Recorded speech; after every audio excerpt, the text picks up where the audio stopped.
I've also picked up shot calling for this team. I don't think I'm a great shot caller by any means, but I have picked it up in a way. I So some of my calls are definitely could be better, and maybe that's another thing I'd like to get some help with. Yep. My biggest thing with the shot calling, at least from my perspective, is I know how strong I am relative to the rest of the map, right? Because I'm just Mhm. playing my champ. So a lot of the times if I call for like let's group, it's because I know like okay, well like play around me and I will carry the game type thing. Right. When there is for sure times where like I'll rewatch a VOD and I'll be like, okay, this we definitely shouldn't be grouped here, or we should be doing this, or we should split up, you know. Makes sense. You So always want to dynamically play around the map, right? Not just through one specific play that requires all 5 players. definitely, yeah. So but my thing is it's like one I think as a team we need to learn to play more front to back. Like Yeah, very apparent when constantly. I play a Zir and like so Zir, you know, needs to stand still to do his damage basically. Right. Yep. And my front line is like 2 screens up. Mm-hmm. So it's Yeah, like no, well, it's interesting that you said that because when I was coaching the AD, there's going to be a couple plays, especially towards that last fight, where you guys are kind of situated towards Drag, and I'm not sure if you remember it, but you and Ash are essentially fighting. I forget who it was, but there's a 2v1 scenario here. I want to say versus a Poppy it's or something like that. 2v2 versus Jarvan and Poppy. Yeah, and you So we guys are kill able the to kill. Jarvan and Yeah. then I thought it was funny in the coaching session, he thought I was like trying to give him the kill. I was not trying to give him the kill. I was just going to go to the fight. Mm-hmm. And then I saw that he was going to die, so I walked back and killed the Poppy. I also I was noticed that like, like it's weird because then the Braum is zoning off of Veigar up, yeah, which it's is fine, Assassin right? Braum. Yeah, which is Yeah. fine, but at the same time, again, it kind of goes towards your point where the 2 screens up. No one else can follow up on that, especially if he does proc his passive. Then you're in a situation where, you're on another timer where it's like, shit, I just see Seed Veigar, so I need to kind of wait it out. But no, Yeah, I this mean, team's like, biggest issue is like being overzealous, I've told hmm them.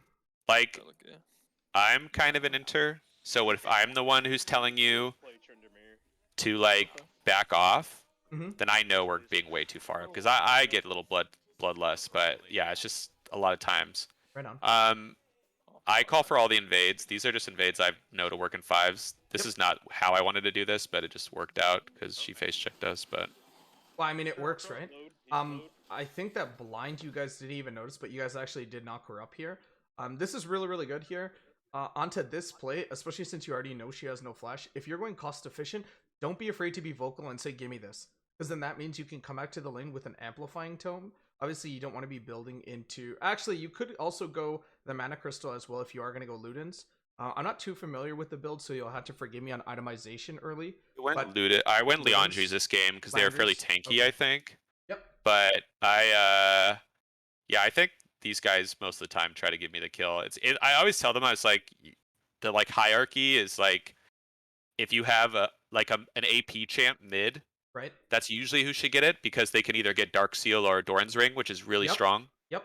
Probably the strongest like first blood item. Yep. Then it's usually 80 carry because they'll get like a long sword or a dagger or whatever, and or boots. And then it's in this case like Graves getting it wouldn't be that bad either. Like him getting a long No, sword yeah, is for sure 100%. good. But this is really, really good how you got it. Yeah, again, like you said, Doran's Blade here early into the mana regeneration. You get mana off of CS here, and So you I go get a for little bit of Dark both. Seal here, I think, and a ward. So the main issue with the Dark Seal buy here, I like the ward purchase because you still have eco. But Dark Seal would only be cost efficient if you plan on roaming or plan on holding it long enough towards playing through either side lane. I definitely agree that Dorns would be more efficient here, especially when we're talking about the context of Veigar, a champion who is going to be constantly looked to kind of poke you out from about half a screen away. Sure, you have the E, but that is going to be on a longer cooldown than his Q or his W for that matter. The Veigar W is going to be on base Yeah. 15 I think I cooldown. thought about that. I think just when I saw, because I have the treasure hunter, when I Right. saw like the extra gold, I was like, oh, okay, well I can get a ward here. Well, it solves your mana issues as well, right? So I mean, Yeah.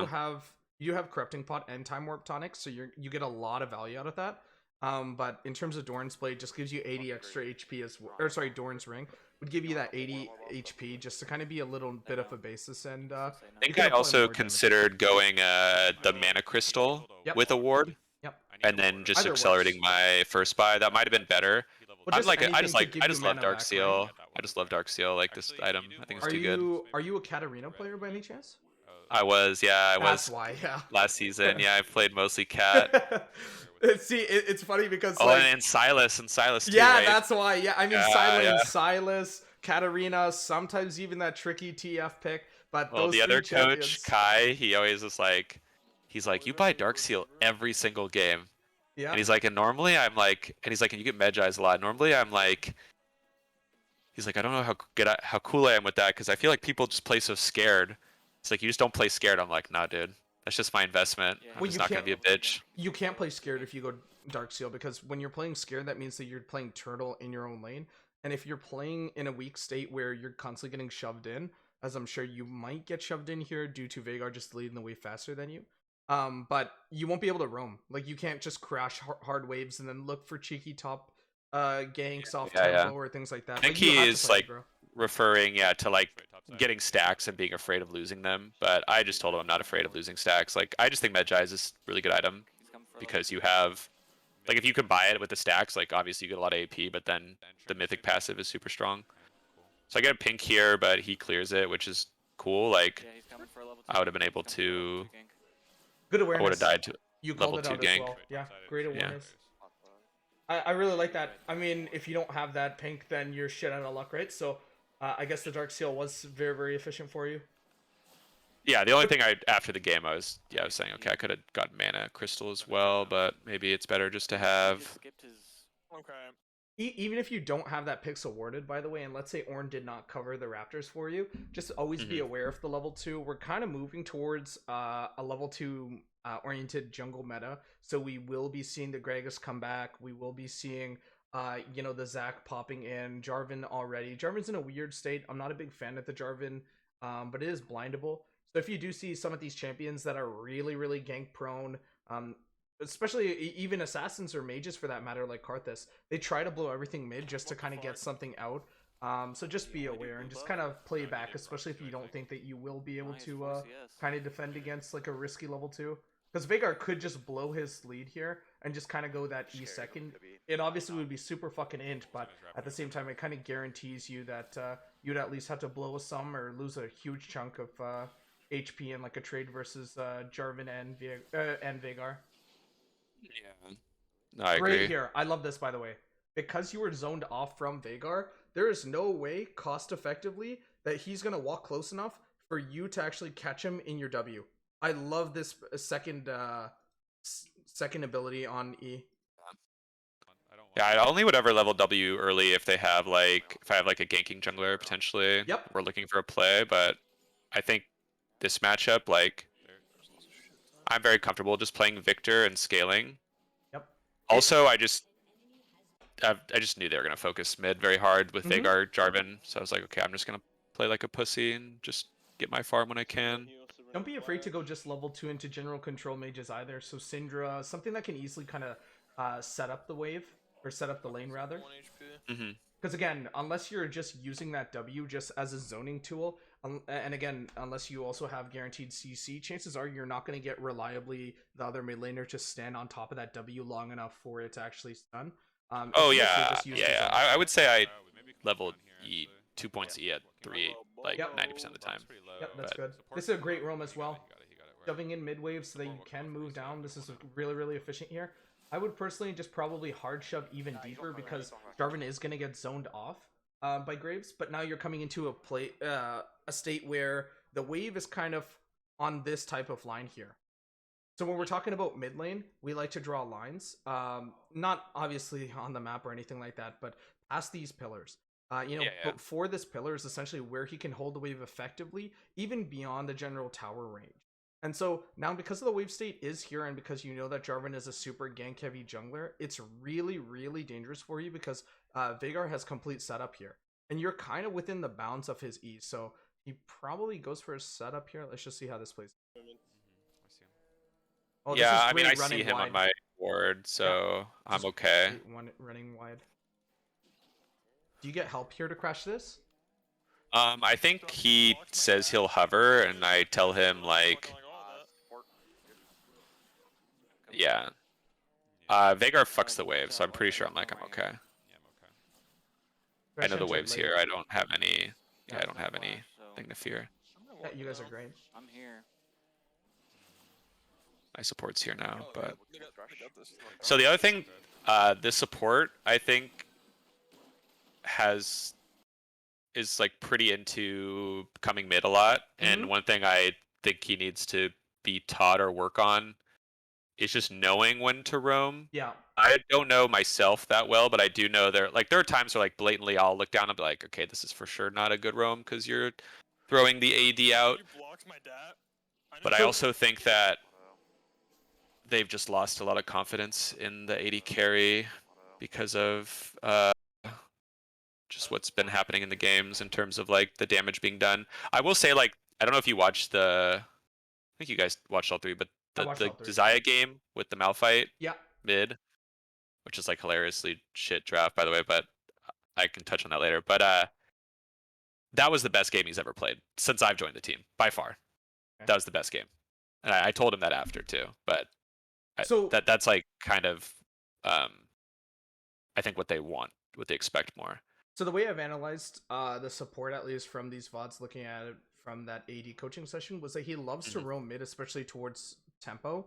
So tempo is essentially when you have the back. You know, when we're talking about post, forgive me, I think it's post 20 when you have that home guard. It's really efficient to look towards top side and mid just because you can be there a lot faster than just normally just heading straight bot. So he plays a lot off tempo. So what he's going to do here is he's going to look mid off of tempo. What AD should be doing here is holding a freeze. I forget whether or not he actually does hold it. This is fine because Thresh is wasting a lot of time here. I really like the follow-up here, but he needs to be a lot more vocal earlier. And then also, when Graves is setting up inside this river bush right here, what you should do is you should walk up to kind of cancel out the move towards top side. Because they only have two moves at this point. They can either run up towards their raptors or just run out of lane. You'll see in a second Thresh runs towards the exit of lane, which is going to be a lot closer to Braum, since Braum is just kind of on this type of hold on, sorry. Okay, since Braum is on this line right here, he's going to move closer to the Thresh since he's going diagonally at an angle. And so he gets the tag here, and eventually I think you guys do kill. This is like a nitpick here, but use your W a lot sooner as well. Oh, he does live? I think he lives. Yeah, I think the second this goes out, drop W. Because yeah, like Veigar also gets zoned, so he just can't walk back in. Yeah, I think I need to throw it down a little sooner for the flash. I also was looking at my mana and I realized like, I think I was debating in my head like, okay, if I W here, I can only use one spell. Oh, lucky. I don't know. This is really deep for them.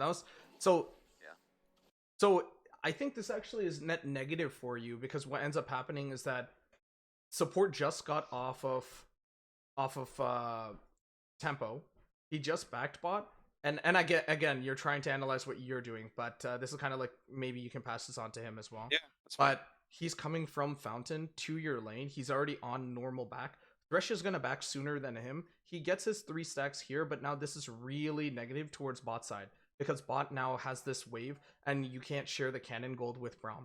And so your wave here is just a normal lane. Like, you just have casters and basically melees that he has to expunge 3 stacks on now, or he just does not get anything out of. I'm gonna free. Okay, actually, he should have just used all 3. He would have had 1 at least by the time he goes back to lane. I think he thought maybe he'd like fuck my freeze up, but it's okay. No, you have more than him.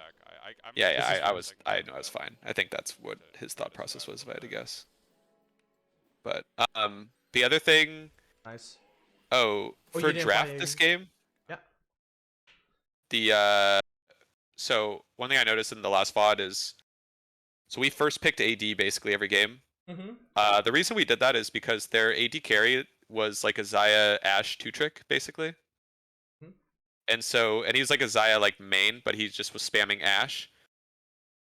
So we just asked, like, I was like, okay, well, first picking Ashe is not bad. If we ban the Xayah, we can take the Ashe, and then this guy is on like his champs that are clearly he's worse at. Which is like, you see like game 3, they picked the Kog'Maw, which was bad, and then I think they go for Sivir or something like that too.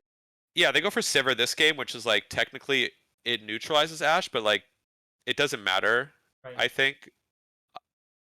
And I've also was like wanting to push. I mean, when I draft, I just try to push towards utility from the bot lane. Like, I'll be completely honest, but it's. I think that's the main reason we're like, okay, well, we're gonna first pick Ashe, and then the third game we first pick Xayah because we were gonna trade. We asked him like, okay, well, we're not gonna ban either one. We'll trade. So do you want Xayah or Ashe in the Xayah Ashe matchup? And he said I'd want Xayah. Oh wait, dude, you're streaming. He gets caught here. That is a Okay.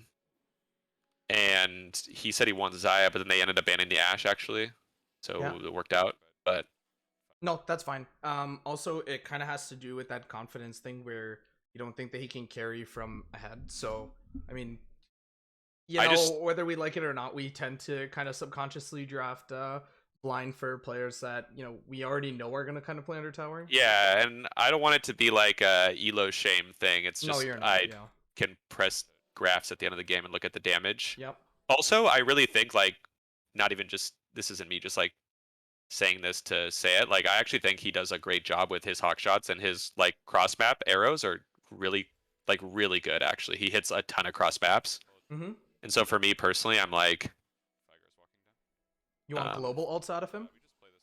no, I just was like, this is a perfect pick because you don't have to be the primary carry. Oh, it gives you a lot of vision as well. And you Ashe guys is really play- good right now, in my Yeah. opinion. It's like, No, 100%. And you guys play support out of lane as well, right? So yeah, this gives exactly. Ashe a lot of safety with Hawkshot. Let's say Ashe is kind of behind. You always have that utility. It makes a lot of sense here. So this is this extreme nitpick here. And I'm not trying to be like super anal or anything like this. So you go for it. TP here. Graves is going super aggro. I'm assuming that you guys are already talking about this, or maybe he's just kind of zoning out Jarvan from the Raptors. You see Veigar running down. You have faster push here actually.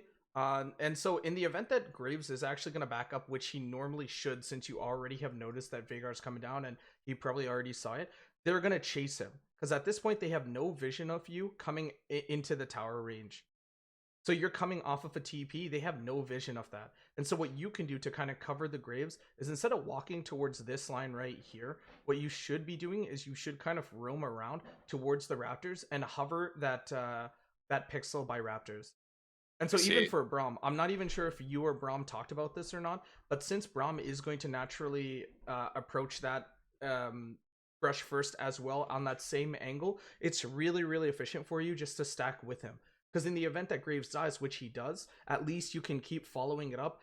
Braum can jump to you with that W, and you guys can continue the fight here. And I think that they both get out, but Braum does kind of join in here. Because look, I think in my mind I was like, well, Brahm's coming, I'm gonna pincer, but I see what you're saying. I agree with that as well. It's super, yeah, it's super niche, right? But again, they have no vision of you at this point. They didn't even know that you entered the lane. That's exactly why Veigar had the full confidence just to kind of walk through this Raptor area. But again, if you just kind of move down, you guys can extremely pinch here. And the second that Jarvan does go for that EQ, which obviously he's gonna have to do on top of this Graves, you exactly have the perfect time to drop that void field. Yeah, definitely. Yeah, this is, I mean, you can't really do anything here. This is kind of whatever here, but exactly what I was saying earlier. So that Graves dies here, it saves Braum like a half second just kind of running towards this fight, but at least you guys can kind of chase this out, because at this point as well, you know that he has no EQ. Okay, this is bad from the support. What support should ideally do is tag Veigar.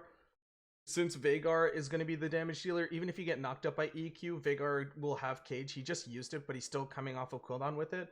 I think this is the Sivir here, so there's not much Sivir can do here other than deal DPS, but yeah, that's about it. Good flash. Yeah, good flash. There's not much you can do there to save the Braum. Amazing E. Good max range. Tagged him there. This is really bad, by the way, for AD. I don't remember if I told him to roam up here or like whether or not it's good, but this is extremely bad for Ashe here to cover, because Sivir gets pretty much nothing out of this other than an assist. This is really fucking up Veigar and Sivir's XP. So if Ashe just stays primarily through bot, she can shove this in. She doesn't know where Yeah. she doesn't know where Thresh is, of course, but I mean like you're playing weak side bot, right? So you might as well get your Free base. dues. Yeah, and plus this is Also, really fucked it's for you because now you have to share XP. Like yeah. he's on a deficit. Let's assume Ash is not here for whatever reason. He's on a deficit because he's splitting this. This is super effective for you to hit your 6 first, and when you hit 6 first before Veigar, you have that kill pressure. After Veigar hits 6, I'm sorry, but you're not going to be as strong. You know, you kind of have to be wary of just getting deleted 40%. And because he also walks up, that guarantees that Thresh is now inside this lane. Because there's no one to hold bot, so there's no need for him to be bot. Yeah, Really love the cannon minion. Wow. I agree completely. I actually like this matchup, No, but I this is a think good it's matchup. you just This is a have to. good matchup I for think you. you just have to play at range. You have to. I mean, Viktor into any type of far range. We're gonna see it as well. I know you played Viktor into I think it was Casio or something like that. He flashed. I think that I was don't. like your My guys' ult just didn't track him third there. game or That's so something. weird. He The third flashed out. game, this series, not this series. It might have been a different series. I played Sylas, and then we played the Malphite. They actually banned the Viktor after this game. Okay, Which I don't know sorry. if I It might have agree. been some difficult. It might have been some different thing then. But I Yeah, just remember like there was a play where Viktor went. Viktor went Summoner Ahri instead of First Strike into Casio. And it's matchups like that and this where you're going to get outranged, right? So more or less, he can gap close better than you can gap close because he has that E just to kind of hold you down inside the cage unless you want to blow a flash or, you know, go golden. But since you're in those like poke matchups where they efficiently try to poke you out as soon as possible and then shove the wave in, it's always really good just to go that E, just to go Emax as well. If you're into matchups like Lucian, which are kind of closer range. Sure, it's arranged, but it is going to be obviously closer. And this is going to sound really, really troll, but if they are sustainability fighters and if they are looking to consistently DPS you at a close range and kind of in your face and obnoxious like, go for the E upgrade. Or sorry, go for the Q upgrade, even if you are not fully leveling out the Q. Your E upgrade is going to be able to shove waves in, but if you're at a losing deficit, your wave shove, like, your ability to handle waves and to take waves out is really, really not as effective as it could be because you're going to constantly shove the wave in. Whereas now that gives them more availability just to kind of run you down. If you're constantly shoving out the E, you're not able to freeze as hard as you would be able to normally, especially in a losing matchup. That's just kind of coffee to think about.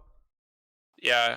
I guess it just depends. It's matchup dependent, and it I gives do you think shit the as well. like. I see what you're saying. I do like the fact that once you just have the upgrade, you like no longer have any pressure you have to worry about Yep. because you just instantly kill the wave every time, like at level 7 on.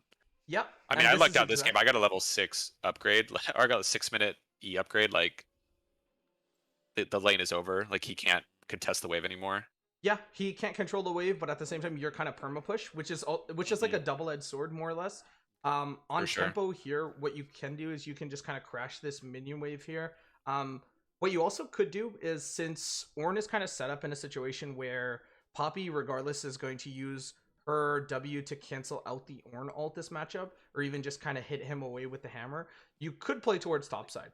I think bot, I was mentioning it to the AD, unless they take out the spell shield with the Braum Q, it's just constantly like, what the fuck do we do next scenario where, you know, she has spell shield, Ashe throws out arrow, you can't do much as long as the arrow is up. But you get a lot out of top, especially since you That's can, what I called for this game. I yeah. just said like, well, bot, we're Yeah, just gonna this is handshake perfect. it. Exactly. This is perfect. I like going long here. Just be careful because some junglers do like to cover this entry, especially against aggro junglers like Kha'Zix, Graves, Shaco sometimes as well, Sinzao, Viego. Couldn't be up here because he just did the drag.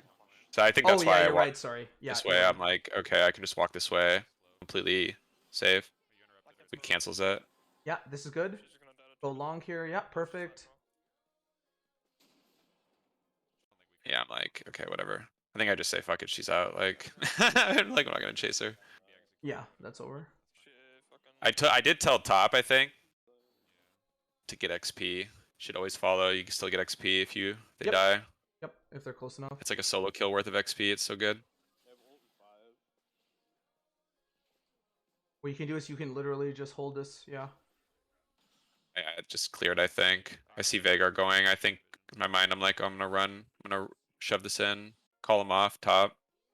So Because he has Predator, and I think in my mind, I'm like, well, if I just keep the wave shoved, like he can no longer, like it's gonna be hard for him to just roam. well, the thing is as well, if he's popping pred, he's definitely going to go top towards here. You're not going to be able to match that speed, obviously, so you can just shove it in. Alternatively, what you could do is you could, oh, I don't know what happens here. But You get like could, actually just big brained here. yeah, you could also, so what I'm saying is hold a freeze here, because essentially he has to come back to the wave eventually. If you're pushing this forward, if they fail towards topside, they can easily just kind of catch this wave anyways. Whereas this wave being held towards your tower is obviously in a really good advantageous position for you, especially with Graves now moving up. In the event that they are here, and let's say that they just come through this area right here, they would purposely have to break this. And again, if Graves is coming through, you guys are fighting a 2v2, and you guys can definitely win with your ultimate on both. Yeah.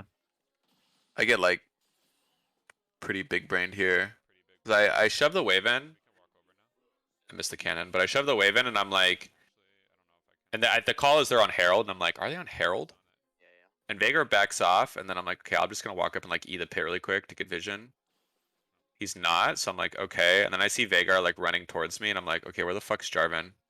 Yeah, And he comes over the wall right there, and I was like, oh, okay, who's in our jungle? Yeah.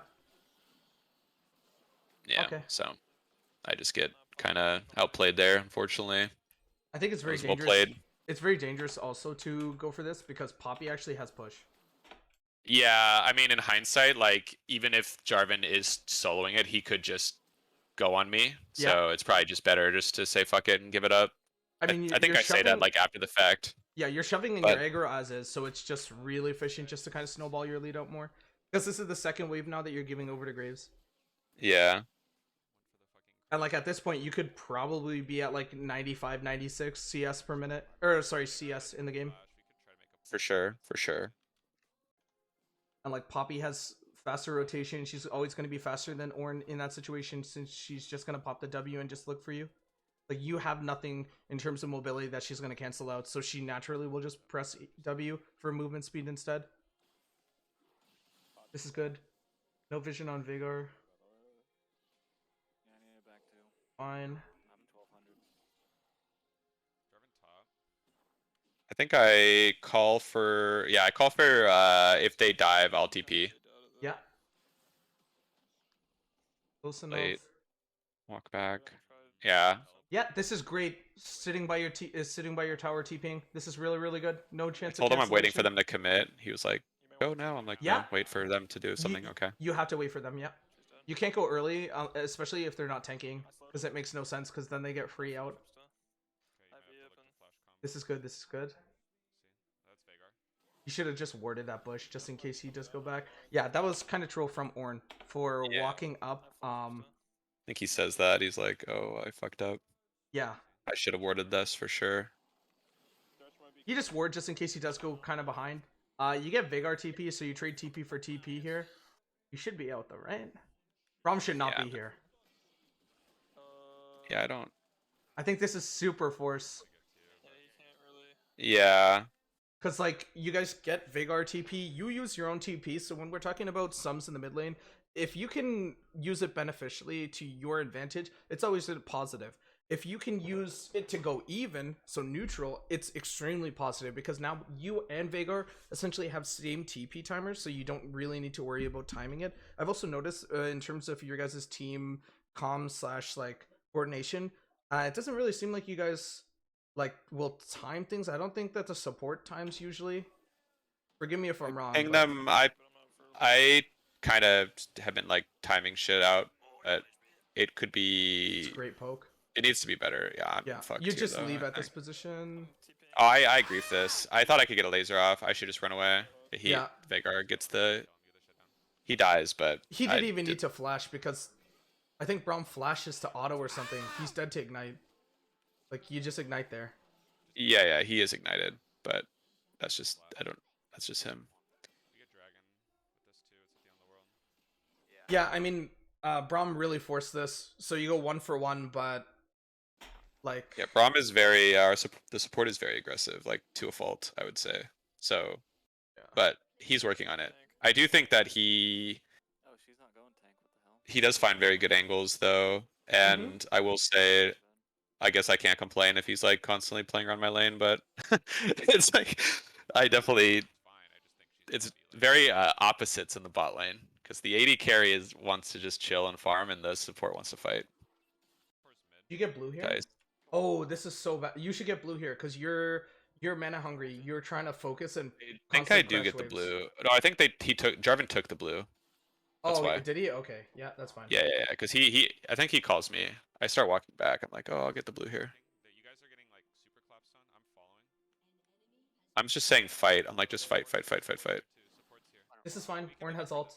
It's good. Yeah, I'm just like fight, fight, fight, fight, fight. Keep going. They should be walking closer to them though. They shouldn't be walking so back. Because now it's in a weird position where all you guys can go for is like Thresh. I think they're afraid of like getting Veigar ulted. I understand, but yeah, definitely. Like you're just kind of playing for Viktor and Braum roam at this point. This is good. Ah, if he tags that, he's definitely dead. I think you just kill him as is, right? Yeah, the motherfucker's fed. I don't get him, but I Ah, think good Braum try. gets him. Maybe Yeah. he's done. With the ignite, yeah. This is really good here if you get solo gold for tower. Braum should immediately back up. Yep. Nice. I don't know if I get this whole thing. I think I do. Yeah. Yeah, I do for sure. I would just Okay. stick to it if I were you. Yeah. Yeah, I get it. I get it. Nice. I'm super Perfect. fucking fed. Yep. Sonya's I great. think I build bot lane. Hourglass in full because without Flash, I have to have Hourglass because they have Jarvan and Veigar. Yep. You go Shadow Yeah. Flame third. Oh god, I don't know what I go. I might go.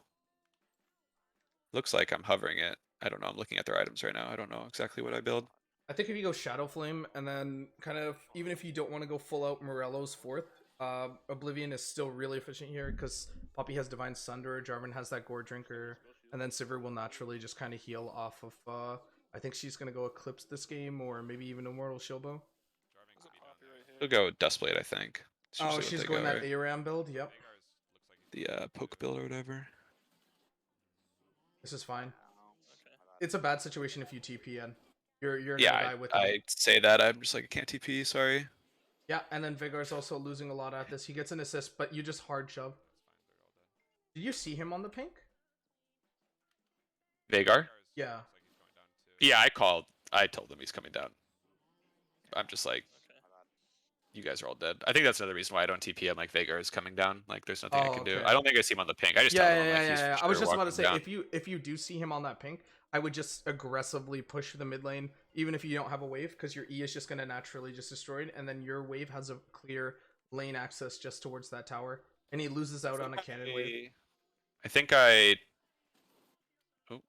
I was sitting there because Poppy was in our jungle, so I was debating like, oh, should I walk up? Mm-hmm. Yeah, this is fine. You can't do much here because Veigar can Yeah, thread in just if you chill. wanna. Yeah, if you go to protect that area of vision, Veigar's gonna fuck you. Good.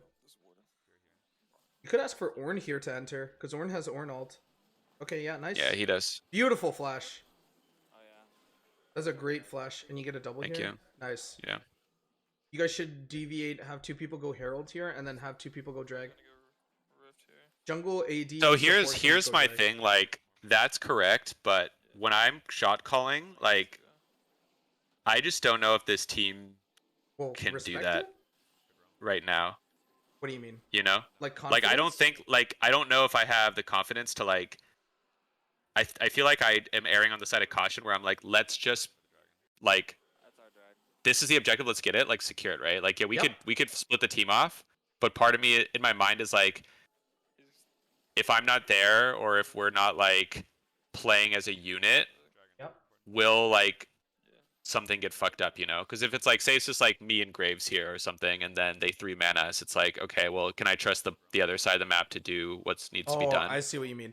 So And yeah, I mean that's there's a lot that's of a discussion. it's like a level of getting, like, I think we can get there. I just think, like, I can get cannon. this is just from my experience, and this is no shade towards them. It's just learning. Like, yeah, that I mean that's a sense of learning out your teammates' limits, right? But yeah, Yeah. on that play, let's assume that you have full confidence in them. Let's say that Mm-hmm. they're gonna reliably do this, right? So the way that you would play this is you have to split the map because there's 3 things that you are denying here. You're denying them to get later shutdown bounty off of getting this if you delay further. You're also setting yourself up for soul point, or even second drag, or let's say first drag. And then Poppy also has a strong push here on this line because no one's contesting Poppy on these waves. So who would we allocate then, like, So in this situation? So you and Ornn go topside. Graves, These 3. Ashe, and Braum go bot. Ashe has arrow, so even if Jarvan does kind of approach, you guys have that as an instrument just to kind of dismay them. Braum as well can really block that out. The reason why you and Ornn are going to go top here is because Ornn's going to do health percentage damage to the Poppy if Poppy enters. Even without ult, right? The brittle. You also have a lot of zoning that you could use. You know, let's say she does kind of pin you to a wall. You have that W. Like, she's fucked. She has to stand still. And you'll see in a second here that Jarvan actually sees you guys on drag and like decides like, fuck it, it's not worth. So in the event that Jarvan actually touches you guys up top too, you guys can easily kill in that 2v1 scenario. Because Ornn is going to be that front line. Like, at this point in the game, he's pretty much not 1v1able. Like, it's really difficult unless you want to go like a full-on like 20-second fight versus Ornn. You can't reliably do that. Also, I don't think Braum was going to get that cannon, so it's whatever. He also could just Q it. If he did have a stack, he could Q it, and he would get it. He doesn't need to walk up directly. I don't think it. I think he just said, "Let me get it," and he goes, "Oh." I don't think he cared that much, but oh yeah, they're all here. Yeah, because now they're gonna play it, and this is exactly in that scenario where Ornn is not here, but see how much damage you're doing to Jarvan as is. Now imagine if Ornn is here and it's just the 2v2. This is really, really good. Because let's say even if you do want to allocate 2 people topside and then 2 people drag, what the bot lane should do is that everyone off of drag runs all the way up to Herald on this play. They don't reset, you just run direct. Because there's no point in resetting if you have so much sustainability here. Like now, because it's just you and Braum, you have to blow so many abilities that now you have no mana. And so you can't continue this fight. And now this is so weird because like it's Graves, Braum, and Ornn in the backside, and they don't have like consistent DPS like Ashe. Ashe is kind of arriving late to this, but you guys could easily just kind of not even come into the situation. Yeah, I think I would drive. I think Shadow Flame is a lot better just because then it gives you an ability to deal DPS based on HP. Your mentality behind drive right now is, I don't think you're looking for that extra AP. I think you're just looking to get the fuck away from Poppy. Correct me if I'm wrong. I think in my mind, I think I was like, well, drive gives a shit ton of AP. Still gives like 100 with the passive, like 105. And then I was like, okay, well, this will kind of give me like a pseudo phase rush that I can just like play safe. But yeah, I mean, Shadow Flame is just probably better. I don't know. Well, you're actually going to be able to contest against us. I also really like Lichbane. Lichbane is good. I love Lichbane. I know that I love Lichbane. After the buffs, it's so good. Well, I know a lot of Victors do not like going it, but I love Lichbane, especially when you have that Q evolve and you can deal so much DPS on hit. It's just super, super efficient, especially again when we're talking about into those traders like Lucian, you know, Cassio, champions that like to kind of get up in your face. It's really good at kind of pushing them away. Hold on, I want to hear these comms here. You missed a play, I think, prior to this, yeah. Oh, did I? The double TP. We double TP mid on the Sivir. I think that's what gets us the... I think we're very split here, if I remember correctly. I think I just say go for the Sivir. Yeah, we're like, okay. I said I'm going to TP as well. Yeah, they are. 100%. Because yeah, they're like looking to dive. I'm like, okay, let's TP. This is good. This is good. Yeah, this is a great push. Yeah, this was weird because you guys are split here. This was what I was talking about, and I like was thinking about how I approached that. He didn't have the angle to Ornn ult her, so he Ornn ults the other way, but he starts walking towards Sivir. Because you can hear he's the guy with the deeper voice. He calls for it. He goes going for Sivir, but then he Ornn ults the other way. I think he just maybe thought he didn't have the angle. I'm not entirely sure. I think on this play, since they're all running out, you just have to go for Sivir as a team. Like, you're not going to be able to catch the mobility of Thresh, who already has a movement speed lead here. So Thresh is just already out, more or less. Even by the time you and Ornn directly walk in, you guys, let's say you guys have fucking, what is that called? The cloak thing that gives you movement speed? I forget what it's called, but it's a rune. Either way, let's assume that you don't have as much movement speed as the Thresh at this point. He's going to be able to exit out into the river, and he still has that lantern as well. And so at this point, what you're looking to do is cancel this out. Because let's say J4 has his own exit strategy of EQ, he can safely distance himself from the Ashe, and I believe that is like Braum up here. But Sivir has to walk down. She already ulted. She was like positioning over here, and then she dips back all the way up as well. Yeah. Yeah, go. This is great though. This is a good collapse. More horning. Yeah, and then she does an immediate back angle. I don't see fault in what Ornn did actually. Now that I can hear the comms, because he assumes that Sivir's walking down still. This is fine. Oh, maybe I should just. Yeah, you just walk Sivir and she's dead. Nice. Perfect. Yeah. I call for the Baron here. I mean, I was excited them. I said, guys, it's like a 50-50. Flip this. We just turn it. I said regardless, this is on the team. I said like if the Baron gets stolen, you can't blame the jungle unless it's like just I guess a given. But yep. As long as there's two junglers, it's a 50-50. Now, my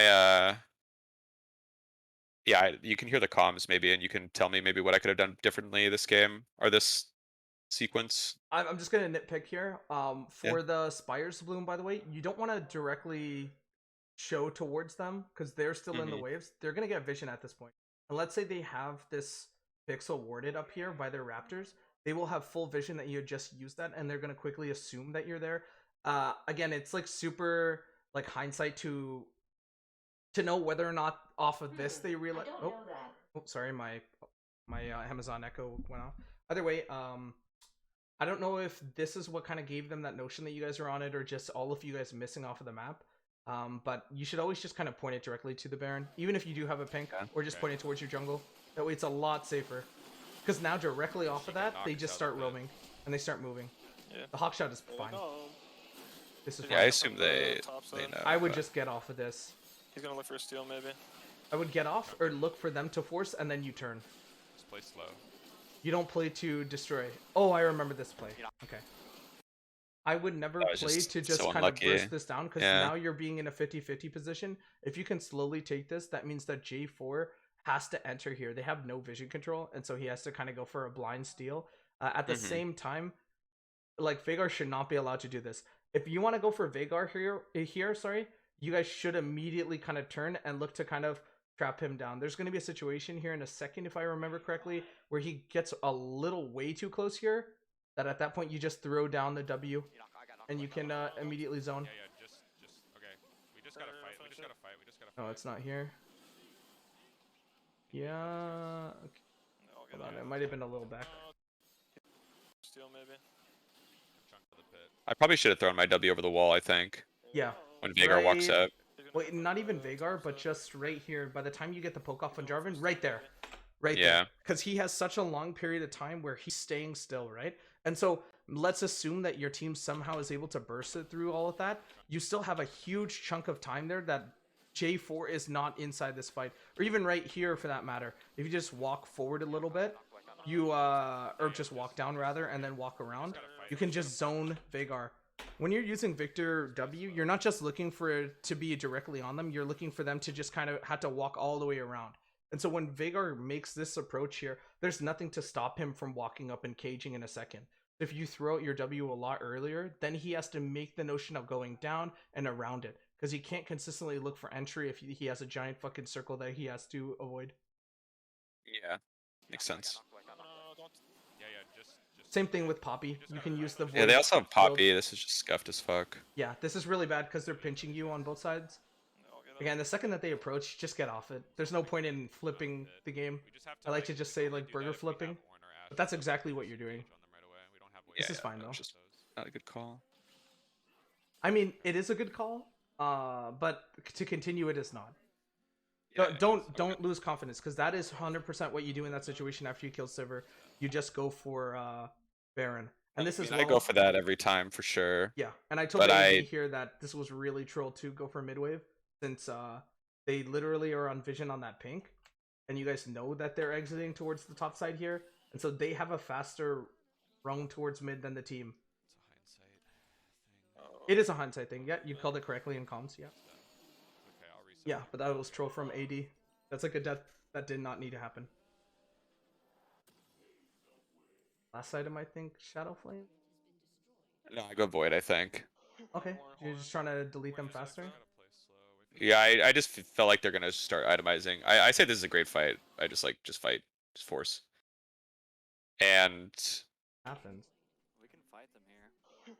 my Braum only should take this- misexecution is I think it's a ping diff. I like don't know if I say it out loud. Maybe I say it, but I was thinking my whole time. Like later you'll see. I'm just like I'm gonna Zanya's the Veigar ultimate. I just don't press it fast enough. If you don't mind me asking, do you live on the west side? West Coast, yeah. Use something called exit lag. Exit lag for me, I also live on the west. It gives me about 50 ping. I naturally have like 80 ms to 90 I feel like I ms. was trying to use that. Maybe I was using a different program, and It it used to be like known in LA legit as haste didn't or lower something. my ping at all. But I could try it today again. Okay, just in case, and then if you need like the options on that, just let me know. But on West Coast, I know a lot of players that use that, and it like shoots you directly to Chicago. It makes it a lot easier for you. On this play as well, again, this has nothing to do with you since you're not in this fight. Braum should not be over here. There's like nothing he can do here. Even if he wants to queue forward, there's no follow up. Plus, he's severely out of range to even queue. He should be covering Graves here. On this play as well, if Graves wants to walk up and if you're making the call follow up, he needs to be right next to Graves. So he needs to immediately W in front of Graves so that they can stop out on a hook. They can stop out on Sivir Q, just kind of trying to DPS you guys before you guys can initiate this fight. As you're going to see in a second here, now Braum has shit all to do, and Graves is literally just caught out here, and he's going to die for this. This is a good Ornn ult because it slows down their approach, but Braum has no one to jump to, unless he wants to die with Graves. Yeah, he jumps to a minion instead, and you can't really do anything. And plus, Veigar's like zoning him now. Uses ult. Good ult. This is a great Void Field, by the way, and good W. The second that they dove, great W there to catch him. But again, that kind of ties back with what we were talking about with that Baron. Remember, like you need to use it so that even if they don't get stunned immediately, you still have that situation where if they do commit, they are stuck in it. Yeah. That's just an unlucky hook that got taken. This is still fine. Yeah, like I used all my spells, I just couldn't get it off in time. Nah, that's just unlucky that he got hooked realistically. It's fine. This is a really good turnaround, by the way, from Ornn. I remember watching, and you're like, why is he queuing up? But I he saw even why says, is he queuing up, he and then goes, I oh, realized, I yeah. fucked up. He goes, I fucked up. Yeah, But he got it anyway. that's good. Worked out. And then he just runs out, yeah. That was the best that you could do in that situation. You have to go for up rather than down, because down, they have so many points of exit, as opposed to just up is just straight in lane. Still fine. You could Zonya, but that's a hindsight thing. You don't know if I mean, Thresh is gonna hit. that was like just what I was doing in my mind. I just couldn't. Yeah, I but just didn't at the press same the buttons time, fast like enough. you wouldn't know if Thresh got the hook, and like that's the only Oh, yeah, reason why yeah. Veigar like turned the fight, because they were exit. Like Sivir and Veigar were going up, and then Thresh got got hook on Braum. Mhm. Okay. I don't know. The other team are kind of idiots too. They're not really building MR. No, yeah, I just thought I was like, at this point, I have to get Void, because if I skip out on Void and then they just like start building MR, I'll be really sad. This fight, I spaghetti this one too.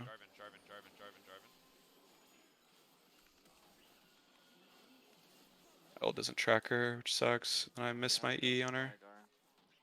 You died to Poppy here. Oh shit. Yeah. Yeah, I do. I think.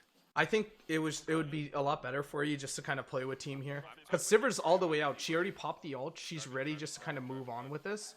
So the second this happens right here, don't commit the flash. Commit onto Thresh, who is caught out. Even if you guys play as 5 here, what you can do off of this fight is you move up here, kill Thresh, kill Veigar. Jarvan's probably all the way out already, but after that, take mid wave and then allocate someone towards top wave. Because you going up here, especially not knowing where Poppy is, Poppy cannot be towards topside. Because if Poppy was towards topside, she'd be touching this wave, or she'd have crossed this. Let's say she's approaching from mid as well, through these access points. It's easier to deal with Poppy as a team than it is singular, and you're about to find that out too. Because like when we're also the way that like Poppy jungle works is that she loves to pin it around jungle walls, and that's it, kind of like that pseudo nature of Poppy top here in this team fight at least. Because Poppy just pins you, and then even if Sivir does not come back, which does not looks like she's gonna do, Poppy just has so much DPS on you. Good dodge. Good dodge. Nice. Team comes back. Beautiful Zonia. That is perfect Zonia. Don't waste time on that W. She Always healed just Q. so much too. I was like, holy fuck. Yeah, the Divine Sunder. That's why you go the Yeah. Oblivion though. Because like the Yeah, Oblivion like, yeah. really stops that. Same thing. I with always the, forget about stuff like that. I just like press tab and I'm like, well, they don't have any like the drain tank champs, so I'm like, whatever, I don't need it. But so the items I always forget. Yeah. like one of the best mythics in the game right now is easily Eclipse, and so almost any champ that can build Eclipse is kind of forcing the Eclipse. Eclipse gives that passive healing, so don't be afraid to go Oblivion Orb, even if you don't want to commit a lot of resources towards getting Morelos, which I don't think you should this game. I think Eclipse is, or I think Oblivion is like super good for you. This is so weird for Braum to zone here. I understand he's zoning, but this is primarily a bluff. Because what the enemy team is thinking at this point is that Braum has help on the way or someone else is behind him. Because I don't think that they have Vision of Drags, so they must assume that Braum has, someone on the way. This is a complete bluff that the enemy did not call out. And sure, they have nothing to DPS this, but this is really bad because let's say that someone does kind of come out. Let's say Sivir didn't go towards top side to go get red and she actually was in this fight. Braum is caught out now. And then Ashe as well, assisting this is pretty bad. You just let Braum do his thing if he is going to commit on this play. We're going to take the blue. Take this blue. Sivir's still top. This is good. Take away resources. Nice. Yeah,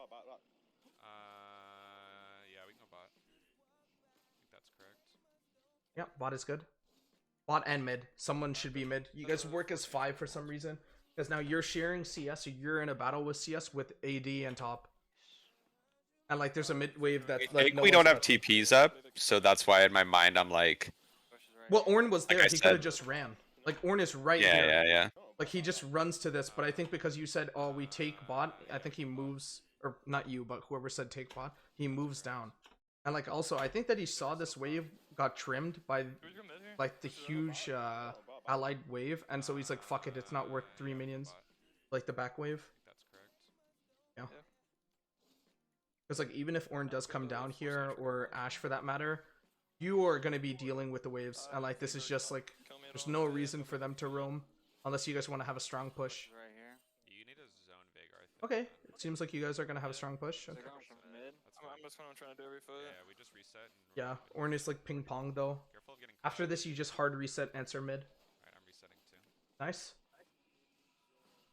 Nice. This is good. Yeah, I'll get her off us, so then you can walk away. I don't think that you actually cancel your back here, and I'll explain why. So the reason why you would, what happened?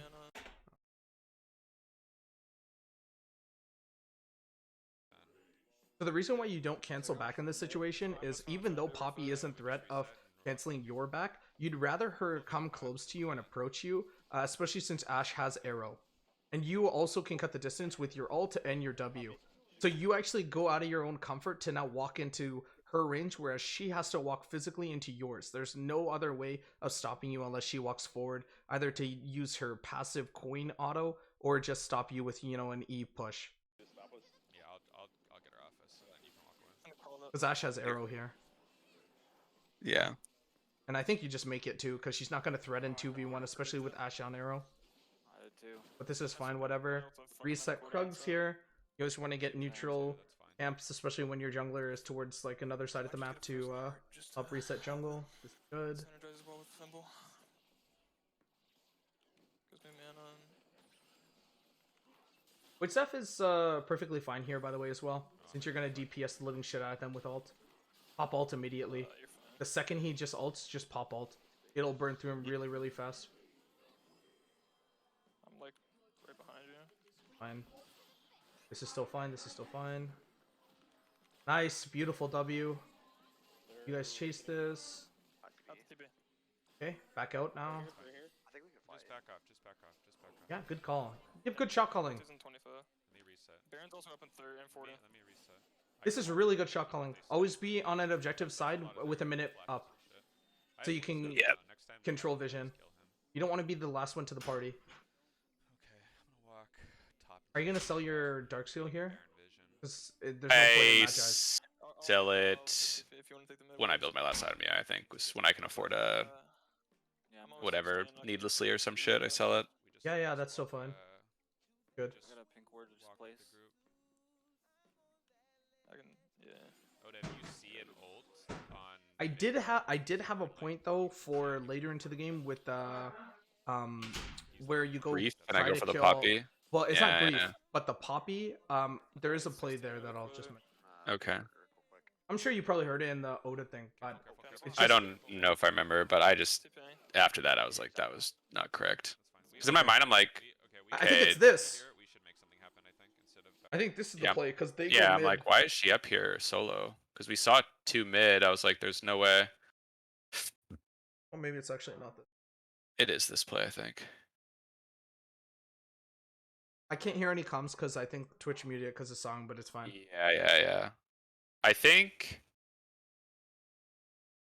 maybe it's after the Baron, actually. I just remember she was solo, and I think I thought I knew where they all were, but it's coming up for sure.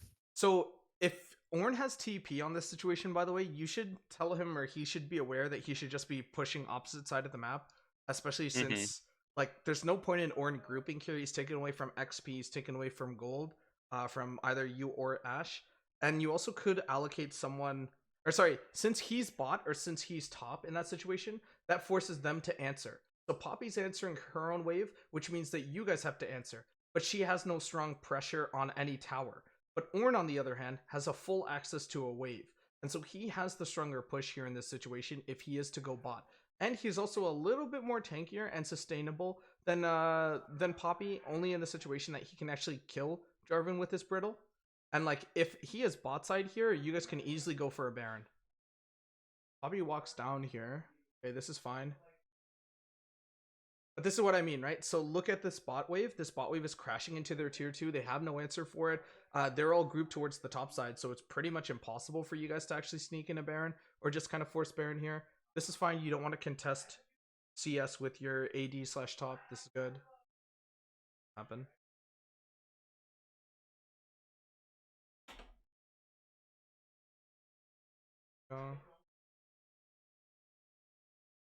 Good. Go for Abaddon's, okay. Yeah, I just go for Rabadons to top it off, I think. You might as well. I mean, again, Morello or Shadow Flame. Shadow Flame would have been way better here, though, because of health percentage and just kind of deleting those shields. Not sure what's happening with this bot. It just keeps pausing. Well, Shadow Flame doesn't get rid of the shields. No, but it just would gives you apply more. Yeah. Pen, yeah. I'm pretty sure Death Cap at this point just is more damage. You're gonna probably round out to about like 580 AP, I think, with the Death Cap. Yeah. Fine for Braum. You guys need some kind of side lane pressure. Yeah, you got. What the fuck is that? Image keeps pausing, but the VOD is still going. Okay.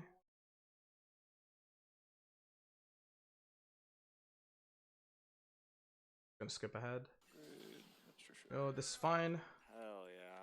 I get an Ornn upgrade, bro? Wait, leave the blue, please. Oh, does Poppy have anathemas on you? I'm gonna run out of mana. Yeah. Okay, yeah, that's fine. Rabadon's is good. You're also probably gonna one-shot Veigar and Sivir in a second. I got CP. I'm gonna push bot. No, Veigar, sorry, has anathemas on me. Sorry. Oh, Veigar has anathemas. Oh, why did he take Yeah. blue? Just don't hit it, bro. He said, I think he just misclicked. He literally said he was gonna hold it. Then I just tell him, like, at this point, you don't have to start it for me. I'll just instantly kill it. I think he just fucked up. I got CP. I'm gonna push bot. He usually gives me all the blues. I just think that was a mistake from him. Just don't hit it, bro. I like one shot Mario the blue. grieving. I don't need you to Yeah, There's so after many like games. third back, mid does not need to I'm a big mid laner now. help on buffs anymore. Like it's fine. Yeah, I think he just, it's one of those, like, what's it called? You're like, just wanting to do something, you know? This is good. You just walk in these Baron empowered cannons. This is fine. Yeah, He has blue. Jungler has blue. There's a big bot wave down here if we want to. Yeah, it's like holy fuck. Huge Q, yeah. You can't really dodge that out. This is still fine. Ornn is pulling attention.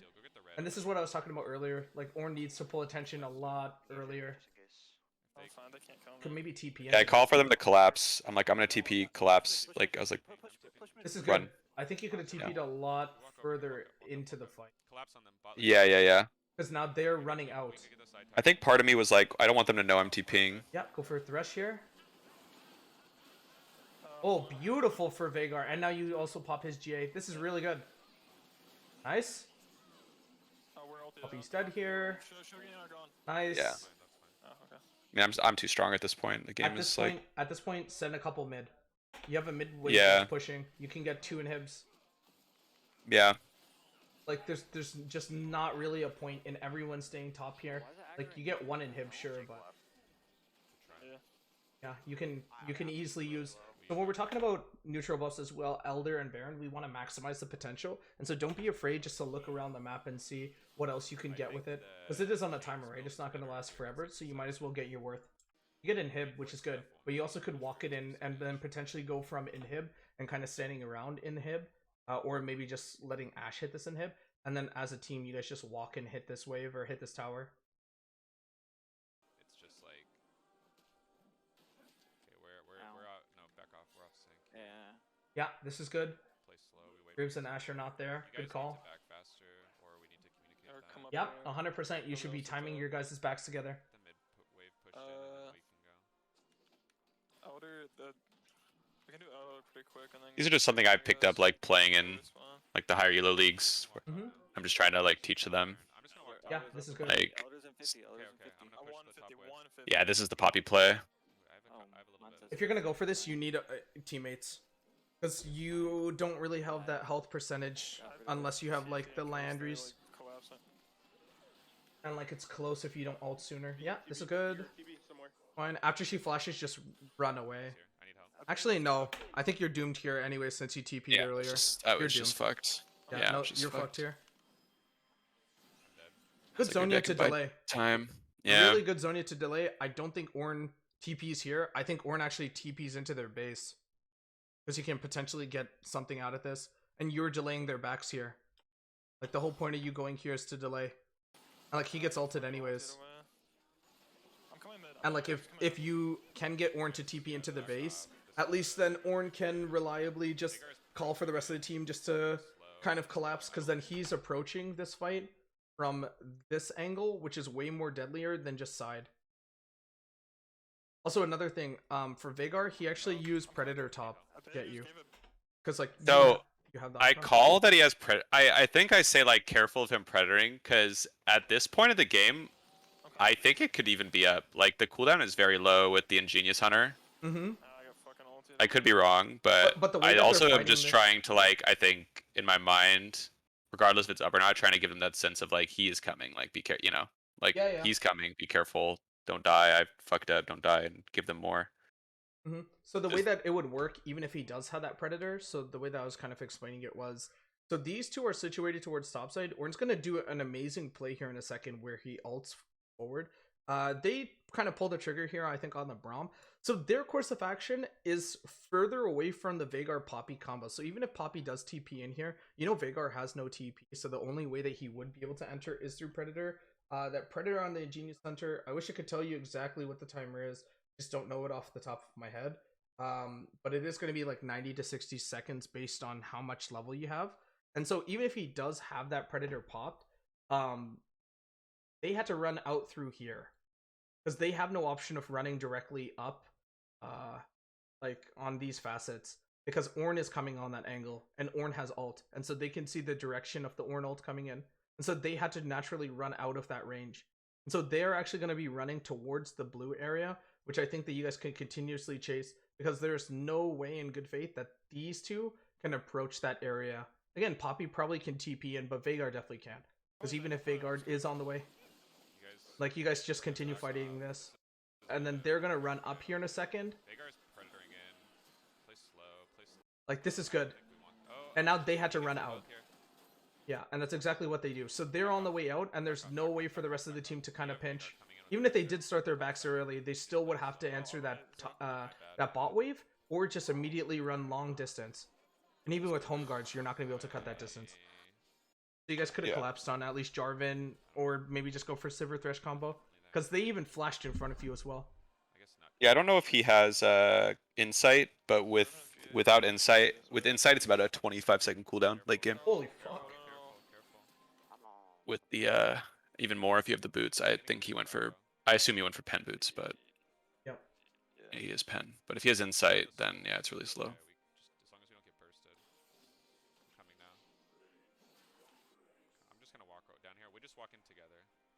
Yeah, if he has Yeah, I insight just tell on them like 5 secs. walk in together. Like they can't fight us. I said just have the tanks need to face check. We will just win every fight. Like just walk up.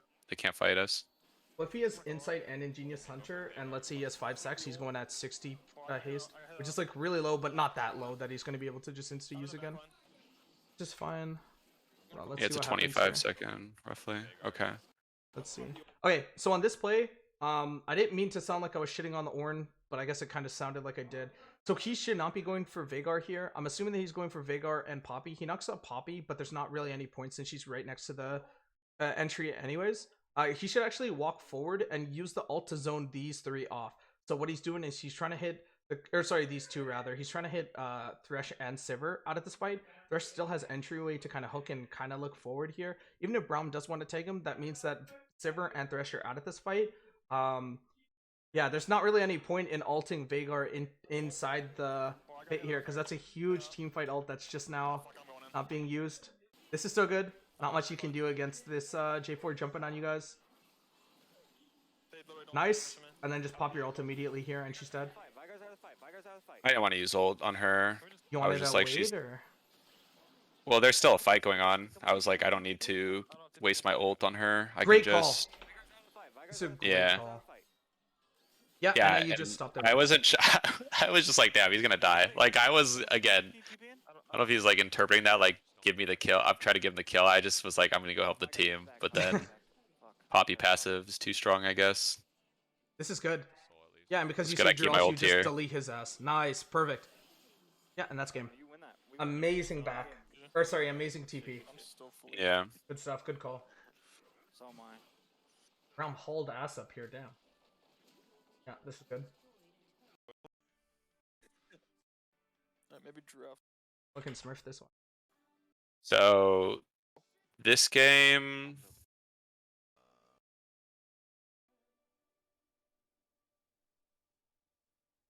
What happened this game? This game actually, the early game is really good. It just kind of goes to shit. I don't actually know what happened. I don't remember. I think when I was VOD reviewing, it's just like a lot of overzealous. Like the our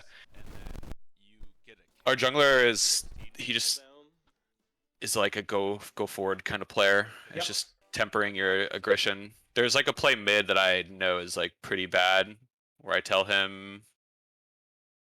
He just basically dives like super hard for the Ahri, and I try to explain to him like after the fact, I'm like I can't really follow you, like you're Jarvan, and so you get way farther from me, and like it's just a play that we should have backed up on. Also, like this draft was just scuffed. Like they first pick Ashe, we pick Jhin, Jarvan,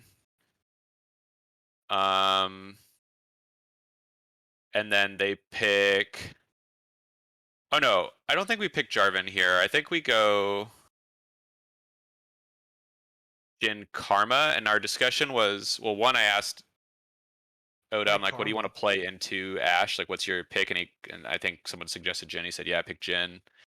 And then I tried to explain to them, I'm like, if you go a tank support and they go double range bot, Yep. it's gonna be really rough because Yep. that negates like the Jhin going even with Ashe kind of thing. But if we go like Karma or something with range, then you will at least go even in the lane. And I said, and Jhin Karma might be better than anything they'll pick in terms of like the straight 2v2. Was Ezreal not available?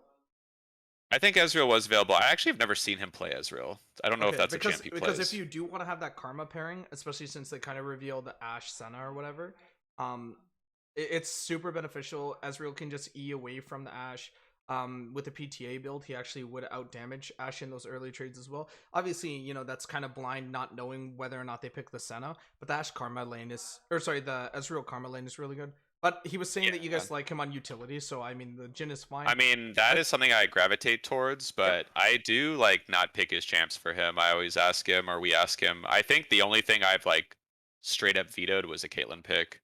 I said we're just not going to play Caitlyn. That champ Yeah. is you It's need to gonna be coordinate with your whole team to play Yep. around that champ. Yep, It's not yep, worth yep. it. You need We a don't play lot of through bot. resources and gold. Yep. Yeah, so Well, I what think you I also vetoed. could have done was you also could have got away with a Varus here in this game for a Jhin.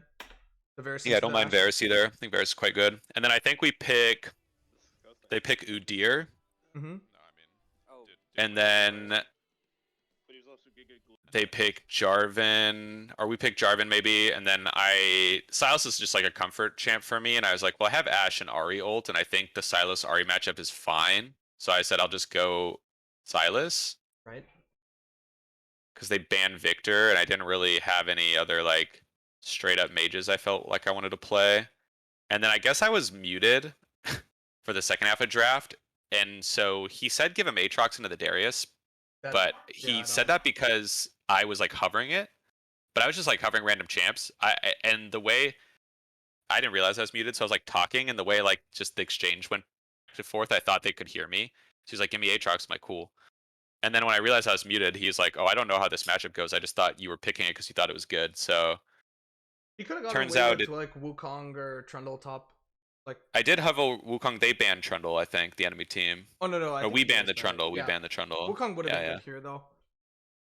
yeah, that's what I was thinking. Wukong might have been pretty sick. Also, I don't know if like the way that you guys kind of drafted this karma was you guys are guaranteed to kind of just play weak side bot or lose through bot or whatever. If you guys do plan on playing the map, the most like one of the most efficient enchantress supports that you could have in especially into this matchup would actually be Janna. Janna would just kind of dissuade the Udyr from going forward. Same thing with Darius. Would provide a lot of slows. So then, even if you are kind of playing this weak side, or sorry, this counter pick Aatrox, it just slows him down to a point where he's not able to successfully just run away as he normally would. Same thing with Udyr. It would severely lack his movement. But at that same time, you are going to be picking that Janna with the full intention of, hey, I can easily die in the bot lane at like almost any time, and I need to use the shielding to save myself. Sorry, Jhin. So that's kind of how you would have to play around that Janna. But again, you know, you're not really picking it for lane, as I'm sure you're not picking this Karma for lane necessarily with a Jhin pairing. I don't remember. side again. I did tell them to pick a range support because, like I said, if they go double, if he went like one of his engaged champs, Mm-hmm. and they're against double range with Ashe, they would have gotten fucked. So I said you need to go like something that with range so you can contest. Yep. But so this is, yeah, our invades are always go pretty well actually. But this is my favorite invade in the game. This works every time basically. So for invades as well, I just want to say for especially when you're talking about the bot invades, I'm gonna bring it up in game 3 here, but for game 2 at least, just cover this ward. Just have support just ward that just in case they counter invade. That way you know whether or not you're gonna waste time or you're gonna come out on top. This is good pathing though. Yeah, it's my favorite. Yep. My favorite in case they're roam. 5 pointing, this is really good. You just go all the way around. They don't see. If you just slide this way, unless they're stepping out of the bush, they won't see you until like it's too late. Yep, this is good. Yeah, and now Ashe is dead. Yeah, unfortunately Jarvan gets it, but Yeah, I don't think well. Jarvan should have gotten that. yeah, I mean, Also, I mentioned to the AD that going boots into this matchup is really troll. Because you're not going to be I able, don't know able to... bot like, lane itemization enough to but I heard about that too. it I just just, doesn't make any sense. Yeah, I just tell them like, I just know like kind of like matchups, but I don't know Mm-hmm. what he should be. I love this. I know like some itemization, but I really like this. Still covering towards top side in case they go for late invade. This is good. yeah, Yeah, this is really, really good. I would just beeline directly to lane and actually cover Raptors. Who's a jungler in this game again, sorry? Udyr? Udyr. Yeah. I would just cover red, because Udyr, again, is one of those champions that can go for level 2. Not Yeah. cover red, but cover Raptors. Is good as well. Nice aggro push. You're gonna have XP lead in a second here, so you can even walk up a little further. You go W second? Mm-hmm. Yep, perfect. If you go Q, you miss out on that fight. Not much you could do there. It's fine. Good. Before really goes for that, that's an overzealous gank. Because unless he's committing flash, you can never get that. It's like she's way towards her top side. Yeah. It's great. At this point, since Jarvan, by the way, just covered, what you should do is you should immediately just kind of slow push this. Because they know that Jarvan just one camped, essentially just level 2'd. And so Udyr, what he could do instead is just kind of go for a re-gank here. Especially since he's probably going to suspect that Jarvan's going to come back around again. Yeah, so you just slow push and allow the wave to be in a really good position. Because then that's disabling Udyr from getting a clear path towards you, but also kind of giving Jarvan that little bit of extra. This is a great cheater if you just back here. Nice, perfect. Good shot. Yeah. I was very shocked I got a cheater off on Sylas against range, but Yeah, whatever, this we is take perfect. those. I would just buy two pop, by the way, there. Just for a little bit more sustainability. Oh yeah, You have definitely. 100, so you might as well, right? So Yeah, I agree. I think in my mind I'm like, I'm getting another cookie. It's like I think I'm, but yeah, there's no point not to. It's just whatever.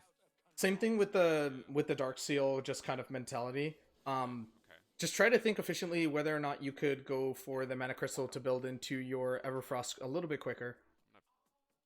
I think Dark Seal this game is just for sure just better, just because I'm Sylas. Like I just want to fight early. You're just looking around the map. Yeah, I'm like, and This is like, good. Yeah, this is a kill. Yeah, this is good. They should give to you. Ah, how did Yeah, Karma he get said that? he said that. He says that. He goes, "Oh, my bad." I I will say like I don't want to be ego, but this is like they do play around me a lot. This team, so most of the time they try to give me like a lot of resources. Does Ahri have TP or? No. Okay, that's why you're pushing. Yeah, I think it might have been better just to freeze actually. Yep. TP back myself. I think after when I reviewed this game myself, I'm like, oh, I should just have. Yeah, because if she has TP, then you can't freeze. But since she has no TP, yeah, it's such a huge wave. You get the kill, and her lane is unplayable. Because then J4 also has free entry into your lane. Yeah, she's Ignite. We should have just like perma-camped mid this game. Yeah, the second she With no wasted flash. the flash, second she wastes the flash, you hold a freeze. She can't walk up, and even then, when she does hit 6, it forces her 6 out. And after that 6, she's just fucking dead. Yeah, this wave is alright for you, I guess. Perfect. Yeah, middle of the wave, pretty good. J4 can easily gank this. If it goes from around their raptors, this is really good for you. Let this crash a little. Nice. It's on me not calling it enough, I think. After I reviewed it myself, I thought about that the same way. I'm like, I should just Yeah, be calling for, J4. Call for ganks behind, especially since I think like, he maybe is coming actually. I don't remember. well, this is forced now. On this angle and this side of the map, it's kind of forced. Behind her, she's not really going to be like expecting him Yeah. to approach from there. Like she has no vision of top side, so she naturally will play towards the side where she has full vision. She gets This- 6 right there.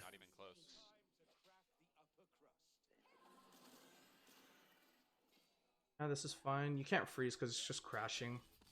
Wave's too big. Yep.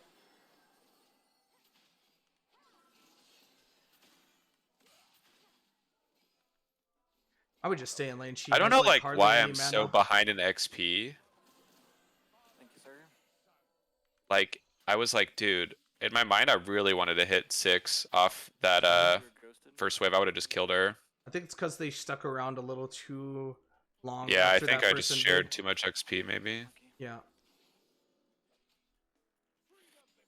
I really should have cooldowns. I was like 146. Yeah, I kind of. You can't do anything bot to save them. It's fine. Same thing with top. Top is like perma push because Aatrox. Yeah, that's the only thing about Udyr. Is he And like farms if you freeze on Darius, you're just fucked. Oh, Yeah, this is good. It's a good backing. I'm fine, I think. You don't even need TP back after this. Unless you want to No. keep up the aggro. I don't think I do. Oh, he didn't take anything down here, Mario. He's on drag. Like, I think he should have just went Lost Chapter there, actually. I couldn't. I think unless maybe I should have sold my Dark Seal or my Dorn's Ring, maybe. No, because what you do is you buy refillables instead. He's on drag. So you had like 430. Hold on. I had to.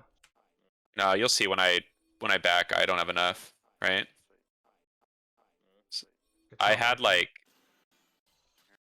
yeah, I back with like barely enough. I barely don't have enough. I had amp tome, 1 amp tome when I backed. That's why I'm like debating. Also, if you're wondering why I like move and shit while I'm buying, it's because my left click is attack move click. So Okay. Yeah. when I'm like in the shop, he'll like move around basically. Fair. But it's just how I learn to play. So I tried turning it off. It's just, I don't know. It's just a quirk, yeah. The muscle memory is too much at this point. Yeah, getting blue here is really good.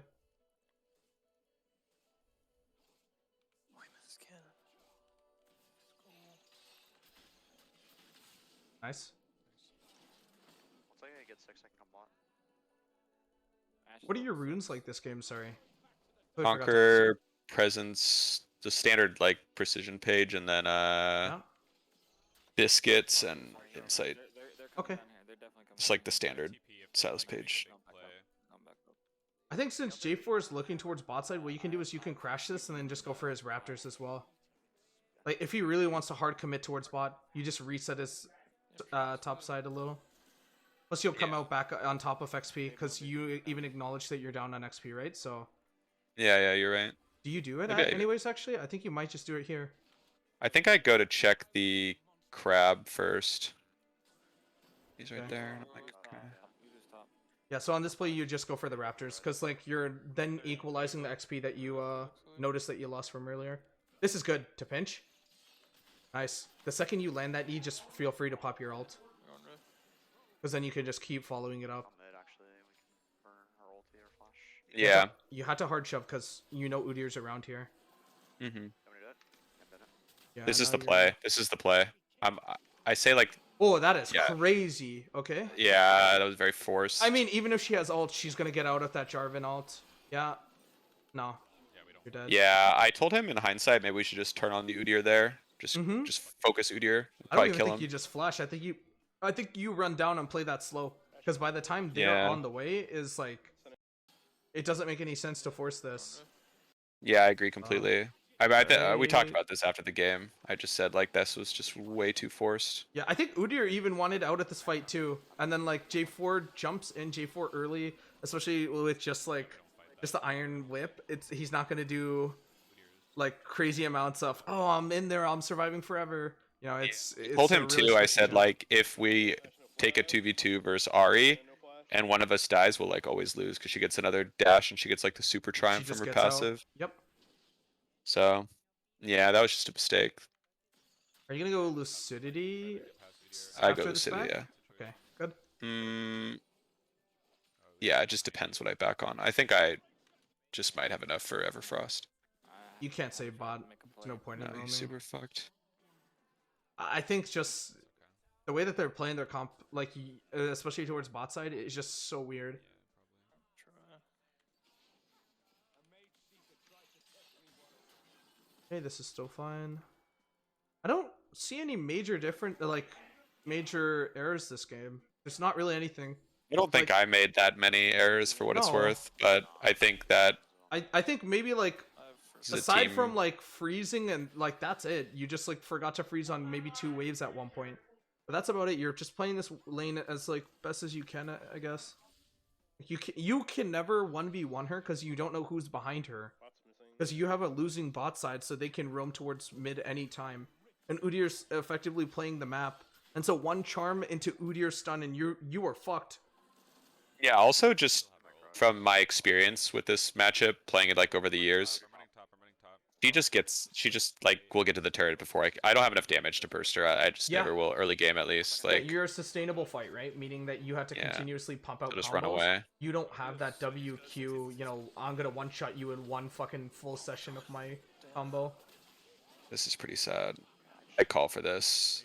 I mean, the Yeah. Udyr ult is so useless. I actually could have played this differently. I could have flashed, Q'd.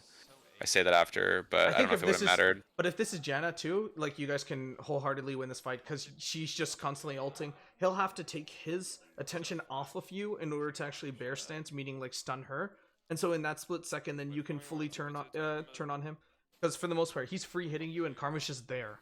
After the empowered shield and Q, it's pretty much whatever. Yeah. Like she Makes has sense. a lead, but it doesn't really equate to anything this game. That's like all other champs just can get out. And like Karma's strength is just poking you with the Q and also just ruining your entire day by keeping your team alive with shields. You know, if they have so much that they can just cut through your shields instantly, it doesn't really make any sense to go the Karma. Since again, you're not really playing to poke. Karma's a champion that you play like up in lane. Like you want to constantly be up there, you want to constantly poke. You don't really want to be behind tower just trying to get your mantra Q through like a wave. Yeah, I'm gonna ulti. No, I don't think we want to fight this actually. You guys should just give this. They have full push already. And your that's Jhin is my like call. super zoned. That's what I call. But I think he goes for a steal. I just told him it's not even worth going for a steal. Yeah. Also, they have Ashe, right? So you really need to respect around Ashe arrows. Like, not playing like Yeah. super pussy or anything like that, but in that situation where you have no escapes, you're fucked if you don't. Yeah, I mean, this is just like Yeah, I know. sunk cost fallacy type shit where you're like, well, we have to do so. Like they're winning Yeah, now, yeah, so we yeah, need yeah. to, you know. And it's like I Like told him desperation, yeah. we do need to slow the pace of the game down. Oh, this was horrible too from Jhin. Yeah.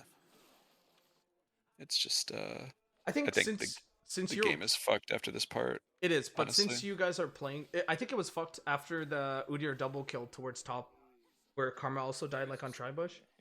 Yeah, that's for sure.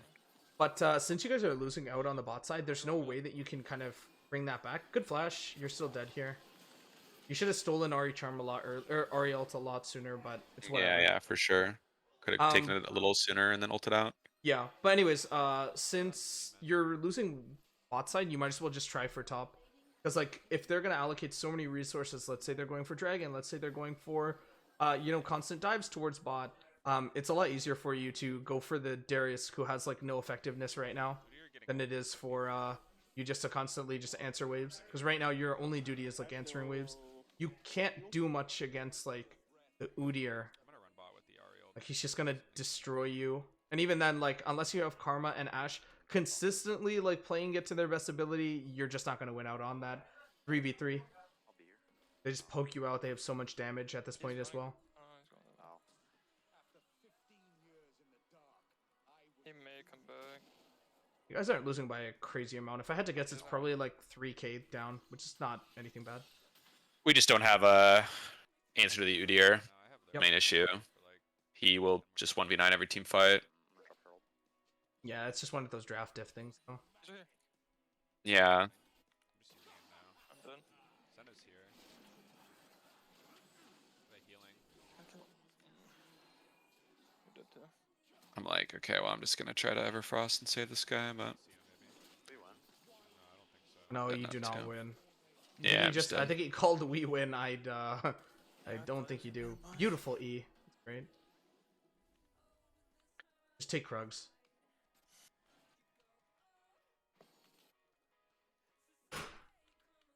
Yeah, you would just take Krugs on this play because you'd assume that he's gonna walk into your top side anyways with Ahri, since they have so much strong push. Yeah. You could maybe look for a catch out here, but she also has blue, so you just lose out on those trades. Yeah, this game is, honest to God, I don't think you're doing anything bad right now. Like, or like fixable. This not really. Oh, this was troll. I saw this. This was not your fault. What I Say said it, to fuck up my E through the wall. no, well, that's whatever. After the play is done, you do that versus Udyr. But this certain circumstance, this was a great call. I remember this. You're calling, I can TP. This is an amazing call to make because you 100% collapse on this. The only issue is that Jarvan pulls the trigger way sooner than he should. And so they're already pinched, right? Even if they do walk down all the way down here, they're going to meet you. And in that certain circumstance, you have Ashe arrow and you just fire it at Ashe and they eventually fires it at you, or if you just want to let it fly as is. But the main issue is that Jarvan pinches this, Karma's still on the way, and you're on the way at like somewhat longer distance than Karma, and so J4 has to die for this, and by the time he dies for it, they are already, you know, like this. Sure, they got chunked a little, but it's still not worth. Like he didn't need to die for that at all. And then same thing with Karma. Karma also goes in like super early, Yeah. but this was just fucked. Yeah, I think you like- just continuously run up, and then you just look to E over like. Yeah, I think in my mind I'm like he's just gonna Uh-huh. catch me, so I have to use the wall. But I just But I think what you do is you just run up like this, and then you E at this point, and then look to E onto cannon. Because like you'll cut the distance harder. But this is fine too. I mean, like over here and then out. yeah. I think not this time. Yeah, you guys don't have an answer to Udyr right now. Well, also you can hear it in the comms later, but a lot of issue with this team is they get pretty quiet when the you're game's going losing. bad. Yeah. I told them I was like, we need to just talk. Yeah, we're all dead. Could you I pick get- something other than Sylas into this matchup? Because it doesn't really seem like you have a lot of good options. I could have maybe played Veigar. Veigar would have been good, yeah. Can you play Yeah. Lissandra? Are you able to play Lissandra? I mean, I can lock her in. I'm not like a super Lissandra player, but I don't think she's super difficult. So one of the best counters into this Ahri matchup, not that I know that you're playing for lane or anything, but one of the best counters for the Ahri is going to be Veigar, just because you can immediately stop her with the E cage. Same thing, it would heavily contest like Udyr trying to enter and stuff. Lissandra, Yeah, on I the think other Veigar hand, was for sure a great pick. yeah, Lissandra on actually. the other hand would deal health percentage damage, and so you could actually get that stun lock, and then even the passive as well, just to kind of lock down Udyr or just slow him with your icy ghouls. Because like the Sylas pick this game, you're playing for lane, but you only have 2 good ults this game. Like you only realistically have Ashe and then Ahri. Other than that, there's not much going for you. Because like the Darius ult is just kind of whatever. Senna ult's like you have to stand still to use it, and then Udyr is like super weird.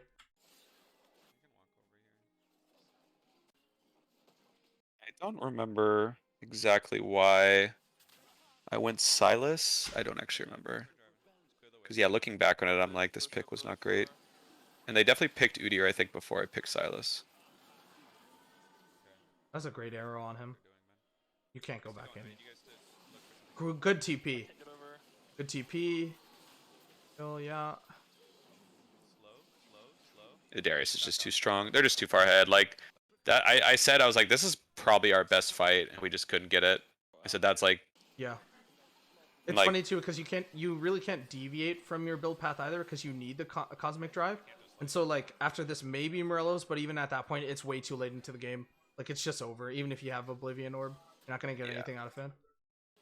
Yeah, this game is just like unfortunate draft diff. Kind of whatever. yeah, that's on me.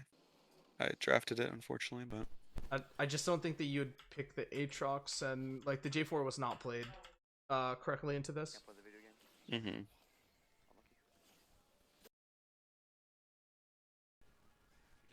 Oh, I love this game by the way.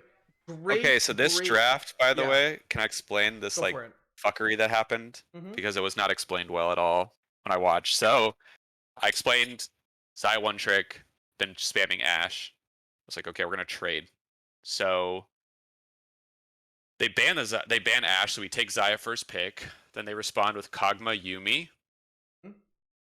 We respond with Rakan Volibear.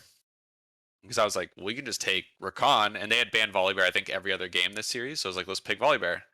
Then they pick Gragas on 3. Their mid laner, we didn't know if that was top or jungle. Their mid laner like plays a ton of Fizz and Ahri, so I was like, okay, we'll just ban Fizz, Ahri, whatever. Like the last time he had counter pick, he picked Veigar, so I'm not really worried about him like picking some crazy counter. Then they pick Yasuo on 4, and the team is like, we have to take away Diana because they're gonna get Yasuo, Diana, Gragas. And I was like, okay. And they're like, can you play it mid? And I said, yeah, I can play it mid. I said the matchup's like Diana favored in solo queue, but in 5s it's probably a little not like the best matchup, but I can play it. And then were just like really tunneling on Malphite, right? They're like, we got to pick Malphite because what if they go Gragas jungle and they pick Malphite as their last pick? Will we automatically lose? And in my mind, I'm like, I think I say this. I'm like, I don't think we're gonna auto lose, but like we can. I was like, but if we blind Malphite here, they're gonna pick Sylas. I tell them like they're gonna pick Sylas, and they're like, does he play Sylas? I'm like, I don't know if he plays it, but it will be. This is like he has Rakan, Diana, Volibear, Malphite ults. Like these are 4 S tier ults. It's gonna be really good. Yeah. And then they pick it. You said And you then R1, R2 Xayah, Rakan? we B1 Xayah, Oh, B1. Okay. B2 Volley, B2, B3 Volley, and Rakan. Okay, that sounds good. So Yeah, and then so they're like, well, let's just can we like switch where everyone's going to at least get better lane matchups? Yeah. And I said, okay, well we can go like so then we're decided, okay, we'll go Volley top because that should like just win the pure 1v1. Yeah. And we'll go Diana jungle and then Malphite mid. Yeah, Malphite mid is And played that's- into Yasuo a lot, yeah. Yeah, I played it before, like and it's so that's why our comp is a little scuffed, but it actually ended up working for us in the mid game. But yeah, that's like the story of how this craziness came to be. I love the PTA, by the way, because Malphite into this matchup is going to try to just auto-attack Yasuo a lot. The only issue with the PTA is that this build is really efficient if you go Frozen Heart and play Seal Caps early. Like, especially Frozen Heart. Frozen Heart is one of those, like, core items, especially into Yasuo Yone, if you want to play Malphite mid. You put it very well, though. I will say, though, instead of Malphite, and again, you guys are kind of tunneled on this Malphite by the sounds of it, you could have went for Pantheon mid as well, because Pantheon would hard disengage the Gragas. That's what I was. I think I talked about that. I said like, because like I said, it was more of like the group talking about like denying these combos. Yeah. In which I told them because we've played against. They basically didn't want to play against Diana Yasuo because we played against it twice in scrims, and both times it went really poorly. Mm-hmm. And I told them it's like it's only going poorly because we're like B1ing Lucian mid, and then they're picking Yasuo into it, and then with Diana, it's like you have to succeed all lane pressure after 6. But I told them I was like, if they pick that, I can pick like Pantheon and like just obliterate the Yasuo. Like he will not be able to play the game. It's like probably his hardest matchup, right? So that was brought up as well. But then yeah, PTA Malphite. Yeah, it's funny because they were like giving me shit for PTA. I was like, guys, why would I take Comet when it's like it's either his win wall will eat it or his passive will eat it? There's no point in taking Comet. PTA is what you pick because you are trying to just trade with your W on him. Like you said, right? You don't go Q because then you're shit out of luck for like 4 seconds. It doesn't make any sense. Plus, it's a huge chunk of mana you cannot afford to give into this matchup. You're mostly looking just to do E and W into the Yasuo or any melee if you go Malphite. But yeah, I mean, like, this is really, really good. Malphite is one of those counters to the Yasuo mid. It's not really played a lot. I'm even surprised you even know the PTA because not a lot of people know about that, and they kind of will default onto like that herder, cookie cutter Comet. So I really like this, but if you can, try not to get tunneled, especially knowing that Sylas is still up. Sylas, is kind of always going to be that answer, especially if you see a Malphite on that team. They probably thought it was going to be like Malphite top instead of Volley top, but yeah, just in case, just cover your own. But even then, they would probably never pick Malphite into this comp because you guys are not AD heavy, and even then, your main AD damage is Xayah, meaning that she constantly will have that ult available for the unstoppable force for like Malphite's ult. So there's really no point in picking Malphite. It's just one of those scary things, I guess, for like knock-up potential since its ult would provide that, but there's like a lot of other champs, I guess, that would do that too. But either way, PTA is good here. I like it. Dog shit. Yeah. The Sylas pick Wait, their comp is made it fucking decent. sick. What the fuck? That could have been anyone top. You guys like lack AD damage though. Those are very heavy AP. Even if Volley goes Sunder here, he's still doing passive AP. If they had Orin, that was fucking dream team. Well, at least they're doing good Brazilian with the Cosmo. Yeah, that's true.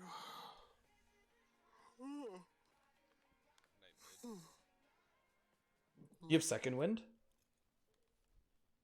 I think I have conditioning. Okay, that's still good.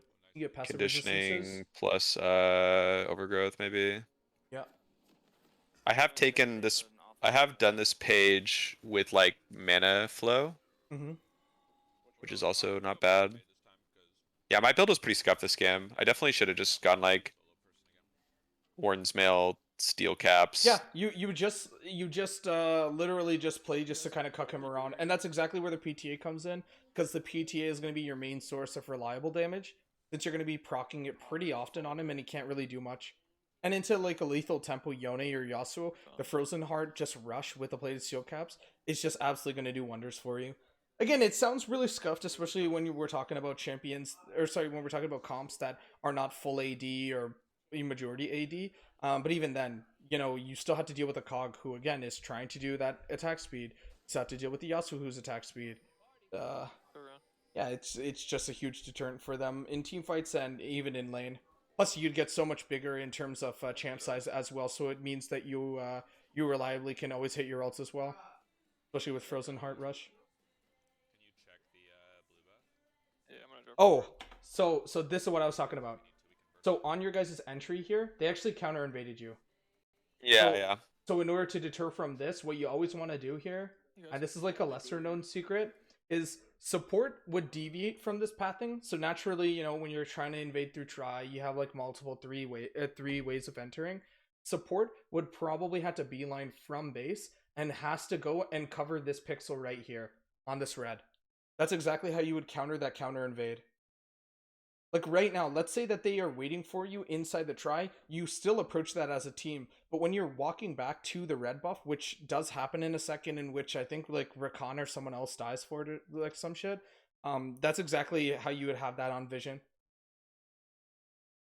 Because like by the time that like you stop wasting a lot of time if you have this warded, because you guys are gonna walk all the way up and all the way around. And essentially, you are just wasting that entire time from just knowing that they are on your red buff already, and then potentially looking just for a counter setup. Yeah, I actually don't just. They definitely needed a ward. That's good to know. I actually just don't like invading this way at all. I'd like. Well, you guys don't Coming have in from- any. You guys don't have anything because like Rakan has to start W here, which is whatever for his lane. But Volley severely gets fucked over if he starts Q. And so like this invade is really really bad for you guys because you guys have no like they out damage you guys in almost every single way. Yasuo will just stack the lethal tempo. They have Yumi to keep people alive, potentially with heals, even if she doesn't want to start Q. Like it's just really really risky for you. You just don't have as much damage. And then Sylas as well, since he's going to start E, he can easily tag you. Alright, I've gotta leave. Yeah, so like this is exactly what I'm talking about. Where now you guys split up since the invade is pretty much dead, but now Rakan dies for this since he just face checks this and they're all there. And a simple ward there at the start would just simply just kind of take that away.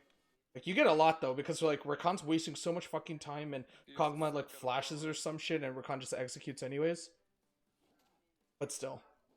Same thing too, since you have home guards out of the base, you know, you don't even waste any seconds. They're still here. Rakan, what you doing, buddy? Yeah, this is good. You just hard push. You're out of there. That's perfect. Oh my god, you get the execute. Laugh my ass off. Wow. Dude, Gragas is like really far behind off that, actually.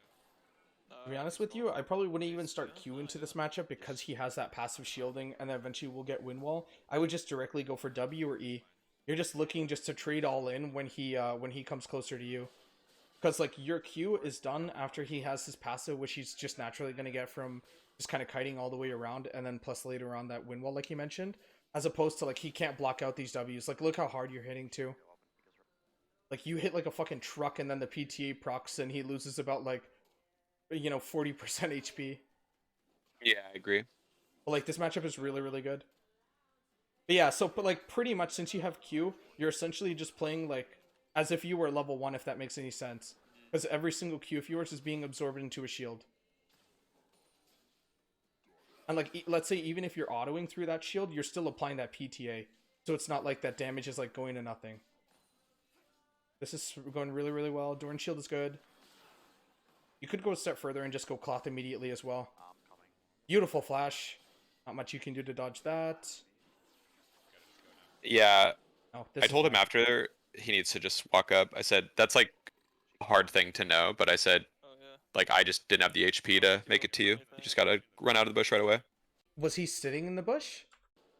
Yeah, like he hesitates. I think he's like waiting to see if they'll get closer. Yeah. I mean, if he But- goes forward, since he's level 3, you guys can reliably just kill Yasuo. Especially since you just had E and you have W still. Yeah, this ended up working for us. They go a little too hard. Yeah, this is good. I don't know if Volley had to flash, but still good follow-up. I just tell him keep fighting. I'm like, we win Yeah, this 100%. this is good. Yep. Nice. Beautiful. Perfect. Same thing, if I'm going to be realistic with you. Don't go for... I know you want to go Fimbulwinter. It is one of the cores. Don't go Mana Crystal, because you are pretty much not going to use your Q, which is essentially going to soak up all your mana in this matchup. Like, the main reason why Malphite's top go Q is because they primarily are looking to zone and trade with Q, but because you're into Yasuo, it just makes more sense to just try to build directly to Frozen Hard, play Steel Caps, or let's say even your Mythic. Let's say, you know, your Bomby Cinder. I agree completely.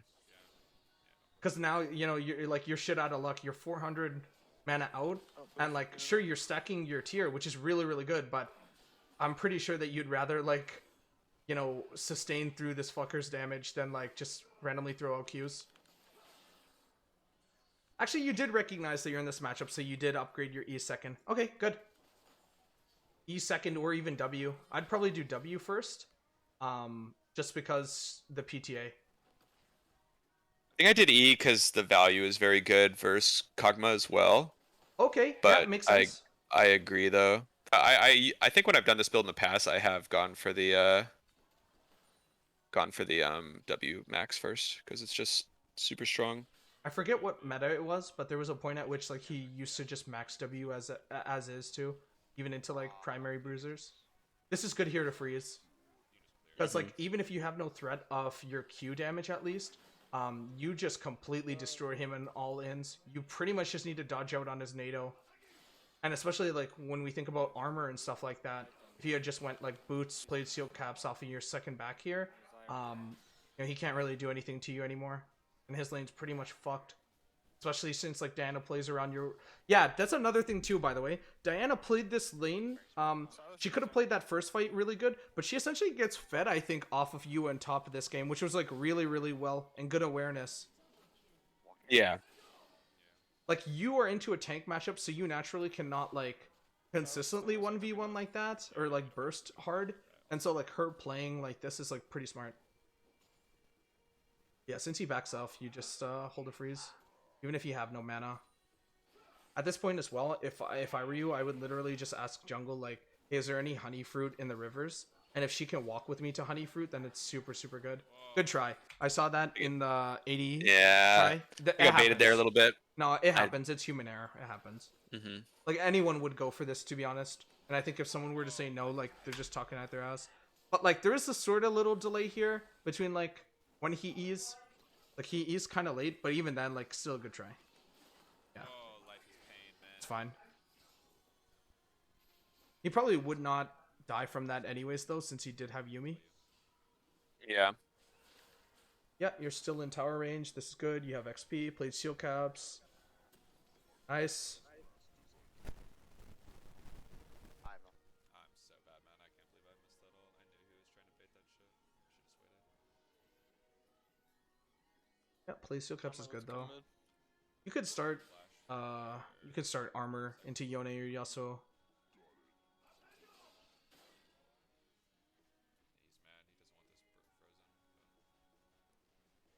This isn't gonna be the best freeze. Good try. Yeah, or I might be a little wrong. I think this guy's flash is still going for a while. Oh, he's gonna ward. He controlled. If I get 6 here, I can come top, but it's not Nice. 6. Are you crashing it because you don't know where Yasuo is? Or I do get it. Okay. Come. I'm just gonna go bait the ward. I don't really remember. I think I'm looking. Yeah, I just think I want the wave bounce. Like, it was pushing, so I'm like, I want him to bounce the wave so I could. Because I was flashless and O-less, I was just like, I need to be close to my turret here. Mm-hmm. You can keep all inning him, honestly. You could play up in this lane since Diana is gonna hover towards top side, and you saw Gragas spot. So naturally Gragas has to be on drag, because like it's not worth for him to like roam up. Yeah, on this play too, like you would have to hard shove this since Yasuo is already gone to drag, or like pat towards drag at least, and so they can get like nothing out of this, and that would mean that Gragas has to cover mid. He has to move mid rather than like move bot. And so if Diana's still hovering mid with this Rakan, you guys kill even without your ult. Yeah, this is still fine. Yeah, Warden's Mill would absolutely like dick him down, but again, he's kind of like pussying out, or at least playing this smart. He's not trying to go for trades, so it's fine still, even with this build. But yeah, it's just super efficient for Warden's Mill. That was a close. If had ult, that'd been perfect. They out? Yeah, they're out. I think so, yeah. Yeah, they are. Can reset walk outside. Nice. His flash is back up. It's fine. Is your off roll top? Thunder, doesn't it? No. Yeah, it does. What's your off roll? Jungle. My bad. Oh, okay. I just ask because like the way that you have wave management, it makes it seem as if you're a top laner, because top lane is like extremely wave heavy. I just have like really tried my best to improve at a lot of these things. Like, so I've just been looking at a lot of. I watch a lot of VODs and watch a lot of I Like don't know guides and stuff. Yeah, I got you. guides, shit like that, and just I have a few friends that are like pretty high elo and do 1v1s and like get coaching from them and stuff. So just learning like one of my friends, he's like GM mid, and he just taught me how to like. It's just super easy. It's very strong, like to like mid lane. Like a lot of people just push the wave religiously rather than Nice. nice, rather than like wave freezing. manage. But Yeah, if you just hold the wave like near your turret, it's just so strong mid. 100%. Yeah, you 100% just fight his ass here. 1 second, I do something. Yeah, I'm just Awesome like you could maybe even I can slow beat to his- like if you just eat sooner, like he's slowed too. Nice. Yeah. That's even if she dies, that's perfect. I can mid if you want to push me. That's so unfortunate because the double buffs go to like the void, but still, this is fine. Okay, this is gonna sound really troll as well. Since she's on 15-second cooldown, she's probably gonna want to probably want to pat towards bot side, since I'd assume that Krugs are gonna be up. You might have been able to get away with Gromp and then just run directly to mid, because you don't really have much to buy here. Like you're gonna buy like one or the other here, yeah. Oh, okay, never mind. You just go into Fimbulwinter, I guess. Still worse. yeah. I think that I like had 800 gold. I'm like, I'll just buy this, but I think that was troll. I should have got Bramble or something. Yeah, they have a lot of healing. They all heal, so Bramble like early would have been super effective as well. It's fine. You should walk in. And like when you also go Bramble, even if you don't want to go the Frozen Heart or the Warden's Mill, his trading is super reduced, because even if you get to a point where you're trading with him when he has Immortal Shield Bow, his healing is not as effective. And like it's not cutting you for anything. Like right now, he's not doing shit all because of the plated steel caps. And like it just feels awful.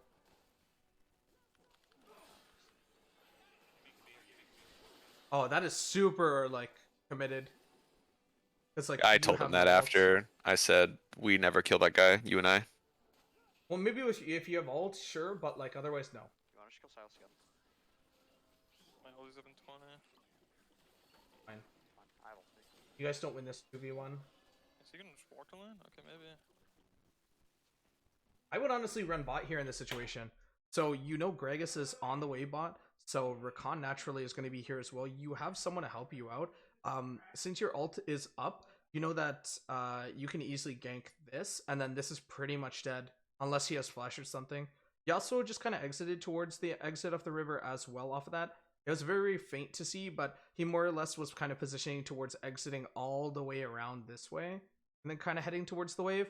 And instead here, what you can do is you can literally just try to cutting Gragas off, or just deter him from like potentially diving this, because it looks like he's about to dive this shit. It looks like realistically he's walking down, gonna take this, and then gonna hover this bush. Yeah. But like this is a perfect time for you to gank bot. that That's actually what true. he does? Holy shit, he actually did that, yeah. Because, like, right here, let's say, like, Yasuo shoves in this wave. Okay, it's like a minuscule wave as opposed to, like, covering bot here, and now they get zoned off. Now, like, they can't really play the game. Like, at most, you'd give, like, one plate, or you just ask Diana just to hover. Because Diana, like, counters Yasuo too with ult. Oh, good initiation, you kill right here. Oh, good try flashing. You actually not kill? You should if you E soon. Ah, good try. I scuffed that. I definitely could have killed him. I think if I played a little, I misplayed it. I didn't flash the. I flashed the tornado. He just dies. Yeah. That was You should have flashed to the side instead of flashing in front of him. Yeah, instead of flashing over. But yeah, like the bot play here, because like Kog'Maw's super aggro here.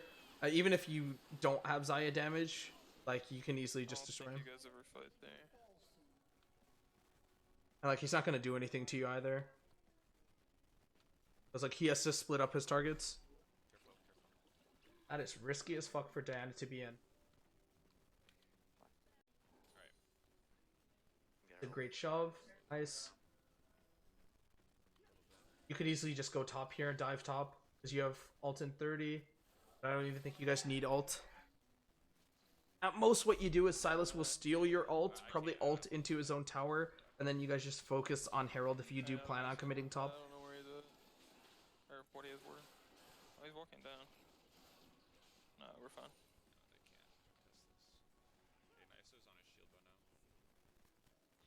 Ah, answer back mid, this is good.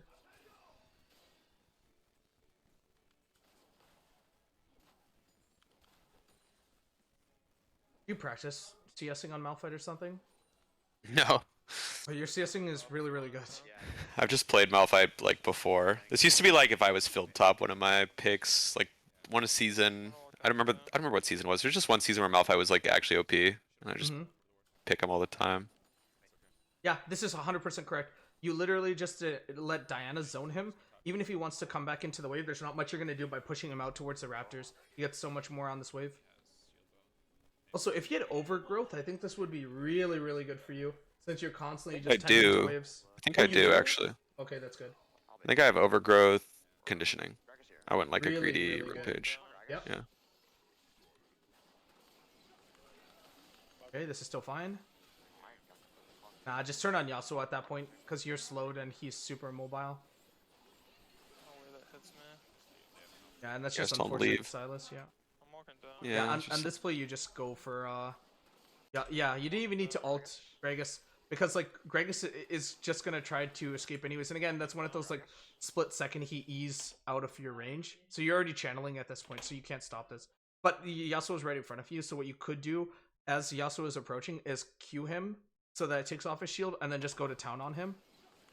Because, like, Yasuo is just looking to enter this fight as well.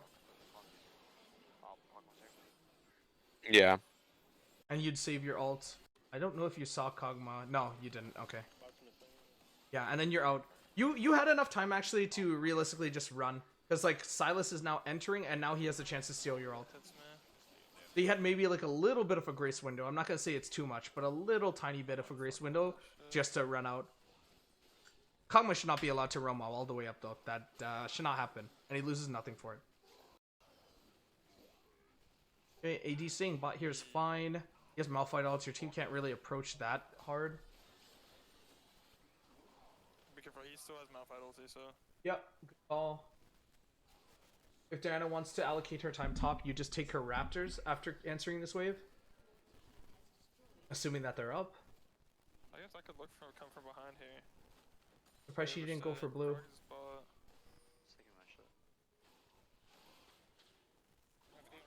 This is a difficult angle for you because you have no ult here. 13 seconds. And you guys really have no, like, follow-up consistent damage. Diana has, like, no ult either. That's a tough call to make. You might be getting. Collapse on you guys. This turns out positive. Nice. Then I should turn onto Sylas instead of Kog'Maw. Yeah, this is fine how you're approaching this. Just Q him. Q run. Good dodge. You're just baiting him. I know I think you should have just backed sooner and just TP'd into the fight again. Yeah. Like, because right now you're just kind of walking around for nothing. Like if you just initially like booked it and then TP'd in, it might have been beneficial too. This was crazy. This shit was crazy how we just committed to this dive. That was so troll. Trolling. Yeah, exactly. Yeah. That was crazy troll. I'm like, I don't know what this dude's doing. I need to get healing reduction ASAP. I've got Bramble. I'm working on my. Coming.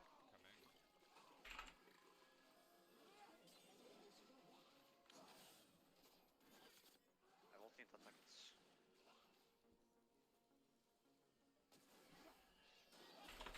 I got the slow. Oh fuck. That's a TP. That's Sylas. That's fine. Just play slow. I don't have my ult yet. I don't have my ult. How does Daniels? Who has the Diana? This is fine. It's really hard to approach these fights as Malphite without ult. That's why I was like in lane, you're a super like bully to Yasuo. But like out of lane, it's just kind of really difficult, especially when you don't have ult. But that's where I was saying with That's where I was saying with Pick, we have just backed off. hold on. The Pant stuff, because Pant is going to be more reliable, and you can also deal huge amounts of damage with the Eclipse. Like, this game, you guys are super AP heavy, and so, like, if you go Eclipse here, you just constantly will just destroy Gragas.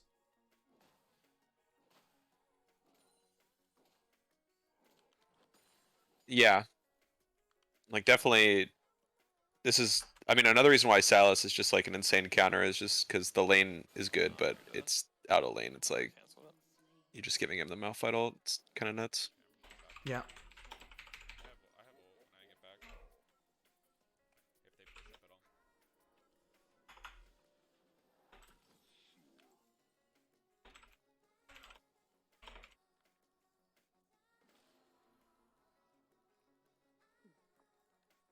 Yeah, I mean, going into the Sylas is just very, very difficult. Chase Yasuo. Over here. I told him I was like pretty pleased with this game because even though we were falling behind, the comms stayed, Falling will come from below us. like people were still talking. There were a lot of comms. Like we were looking for picks constantly. Mm-hmm.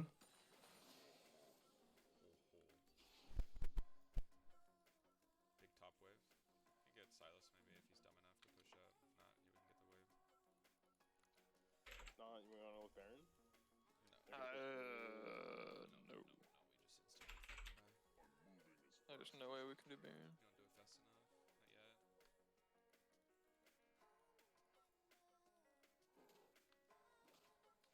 Yeah, you guys' pick comp is really, really good here. Also, there was an amazing fight towards the also, sorry, I'm not saying anything towards this game because you're actually playing this very, very well. There's not much to say on Malphite Yeah, mid, you know what I mean? Yeah, for sure. But I mean, like, towards the end, by the way, your fight where you flash ulted was beautiful. It's just that, like, the team was super late to that for some reason. You guys, like, had no initial follow-up, but you guys followed up after with the Wombo. Like, it should have been a lot sooner. Yeah, it worked out well. Fine. Go on Yasuo. Go on Yasuo. Okay, Gragas. How long on you? Not up. Go on Yasuo. How long?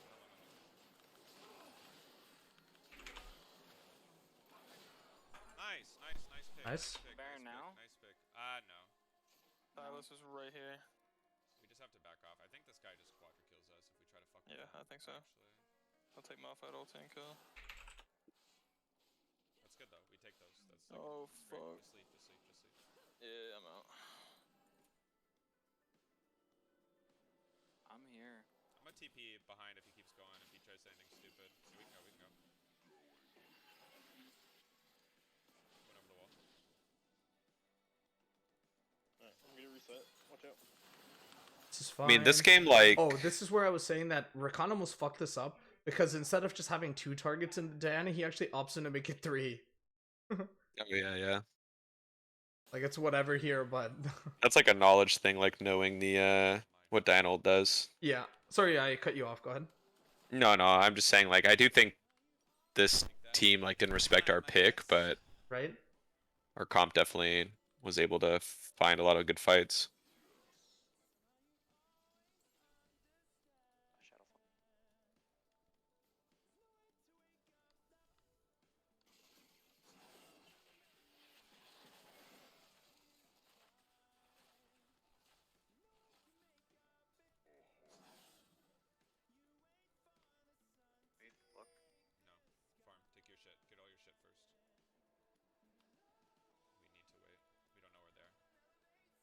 here. They're predatoring on me.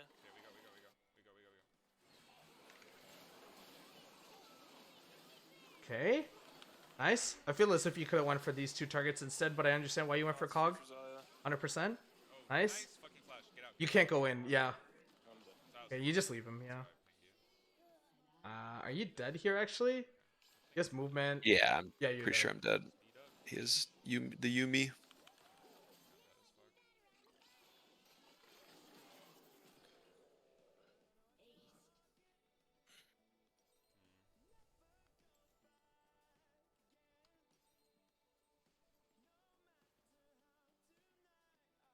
Yeah, I mean that's just like overzealous, but I was pretty happy with how aggressive he played that. Like I said, it's for him the aggression has been like a hard, Card was on. just been something that hasn't been coming naturally to him. And I told the coach, the other coach, I said like the worry is that I believe I have ulti. it's easier to teach someone how to be more reserved In rather terms than be of more aggressive. in terms of what, playing the map slow, playing it Just efficiently? playing the game like in general, like it's like I'd rather if you have someone who's like goes in too much, it's easier to Yeah. teach that person how to like recognize when they can't go in, Right. as opposed to when someone won't go in, it's Right. way harder to teach them how to be aggressive, you know? Yeah, no, 100%. I mean, also for League, it's a matter of like you don't always want to have that like perma LPL aggression because it. By the way, you did your best with that E. I know you probably thought you could hit it, but no, that's fine. By the way, you don't want to perma have that like quote unquote LPL ego aggression where you're like averaging 60 fights a minute or some shit like that. Sometimes it's smart just to kind of like take a breather and bleed them out. Games are really efficient when you just bleed them out. Like you don't always have to force a pick, and when you force a pick too, sometimes people aren't always on the same page or even at the same limits. And so like Xayah, for this instance, when you guys are forcing ahead for Xayah, it's just so weird because like Zaya's not on the same page as you. She's gonna get out damaged by Cog, and like Rakan goes forward, but it's like a 1-man suicide no return mission. And like again, you guys have no reliable form of like damage. You guys had to play these fights extremely slow and kind of wombo style. You guys can't go for like single targeted fights, so you guys just lose the game. Yeah. No, that's what I'm talking about though. What you were saying, like it's easier to teach someone to be not aggressive Yeah. if they're already aggressive, rather Yep. than teaching someone to be aggressive if they're not aggressive, you know? This is top. Like I can teach someone to be more reserved and just understand like when they can't take fights. That's a great pick. And then, Right here, somebody's right here. but if someone isn't aggressive, like teaching them to be able to step up, like that's just like a confidence thing. It's way harder. Yasuo's walking out. This is good. I don't know what they're doing here. The enemy team, they're like trolling really hard. Yeah, this is fine. This is a good collapse. Yasuo wasn't close enough. If he's right there though, it's a different story. But now Sylas is wanting to randomly fucking into. You can go over the wall. Ult. Beautiful. Perfect. I'm not there. I would ward over the wall in case they have flash still. This is still good though. Yeah, see, exactly. Like he flashes and you can't queue him over. But regardless, you still have this. Nice. Go Baron. Send one person mid, go Baron. The rest go Baron. Honestly, you probably can just send Volley mid, and then the 3 of you just Baron. They have no one to steal this. Like Volley does not need to be here realistically. Because like you're allocating 2 sources of like bounty gold, because you guys are playing on bounty right now, and so you get Baron, and you could also go for mid. And like sure, Kagama's here, but he was always gonna come here regardless of who's pushing mid in or not. Pick Mario. Actually, if I get this bot wave, I have Cornmail. Then I can proc the. No, I have it. Skip ahead. We're good, we're good, we're good, we're Go, good. go. That's good. That's good. Rest of the team should have taken that blast cone a lot sooner. They're looking for like an angle, but it's whatever. He fills his E. Beautiful block there from Xayah. I don't think she did that on purpose, but still. Why do you guys reset? Hold on. I think I. Block mid? I think I'm calling for them because I thought Gragas, we can or shove not money Gragas, not down. Yumi, Cog was just gonna be like shoving mid, Mm-hmm. and I think at this point, because we're on the defensive, like I said, sometimes my shot calling has been like, we're on the defensive, like Hog wants play as a unit, you know. I have a question. For sure, not the correct call to send everyone back, but I think in Right. my mind, I'm like, let's play as a unit because Does that we don't want to bounce get picked of- off to be does- defensive. Does that bounce off of like that thought process where it's like I don't know if this guy's gonna be like able to hold it by himself? Yeah, that type of thing where I'm like, I don't know, played with them enough to know like, okay, do we have We have this guy Do I have who's the gonna confidence? kill it. Yeah. Because on this play, right? So Sylas is pushing in top here, and then you have Cog Yumi theoretically here. You can push this in. There's like no block here, and so like you get a strong aggro push with Baron. Again, like I said, like I think in game 1 or game 2, when you have Baron, you always want to look to efficiently use it. And so in League in general, we're always trying to think about what can I do next, right? You should always be kind of 2 to 3 steps ahead. So you've had it really good this game where you're like, oh, we killed this guy. It's time for Baron. So on that play where you get Gragas and Yasuo, no one's going to touch bot, so you essentially can just walk bot in. And walk has a bigger wave already than top. Sure, you want to push out tops because you have tier 2 still, and they were threatening tier 2, which is still fine enough itself. But at the same time now, you know, you're kind of playing towards Elder. You really need to kind of set up vision or deny vision for Elder Dragon. And on this play too, like, after you take blue here, you can just stay top. Because they're out mid. There's no point. Yeah, good. Actually, you did that anyways. So, good stuff. Good call to wait for ults. A lot of people won't wait for volley ult. Volley ult is essentially where he becomes just unstoppable and you can instantly shut down Cog or Yasuo with that. Yeah. Good awareness. Yeah, you had to stay on the farthest because of Malphite ulti being still in. It's fine. So that's fucked up. He's trying to gap close actually steal your ult right now, which is funny enough. Yeah, that's why I'm playing really far. I'm Yep. like, okay, well, this guy's trying to get my ult. I'm just gonna chill. This is gonna sound really troll as well, but if they keep going here in this situation where Gragas, Sylas, and the rest of the team is here, what you should do is you should back. You have home guard, and so you'd arrive instantly to the fight, and you'd be faster than them, meaning that you wouldn't need to necessarily like have to forcibly flash ult. And again, you're not really gonna do it in this fight, but that's only in a situation where they continuously want to keep pushing this wave in. Yeah, makes sense. Okay, if Kog'Maw walks up, I'm gonna look. Okay, Sylas is probably in here though. I can't really walk up. I'm gonna walk back with the team. You should be the front line, by the way, if Sylas is in that bush. Because even if he does have the ult, you immediately just ult him in place. And he's forced to use it. And so he can't set up later.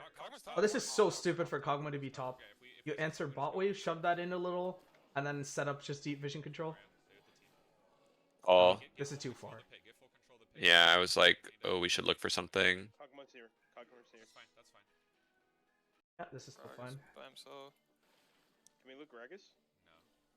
Oh, that's way too deep for Gragas here. We have to burn everything on a group. See, bot wave is like strongly pushing, and now you guys don't have anyone on a flank.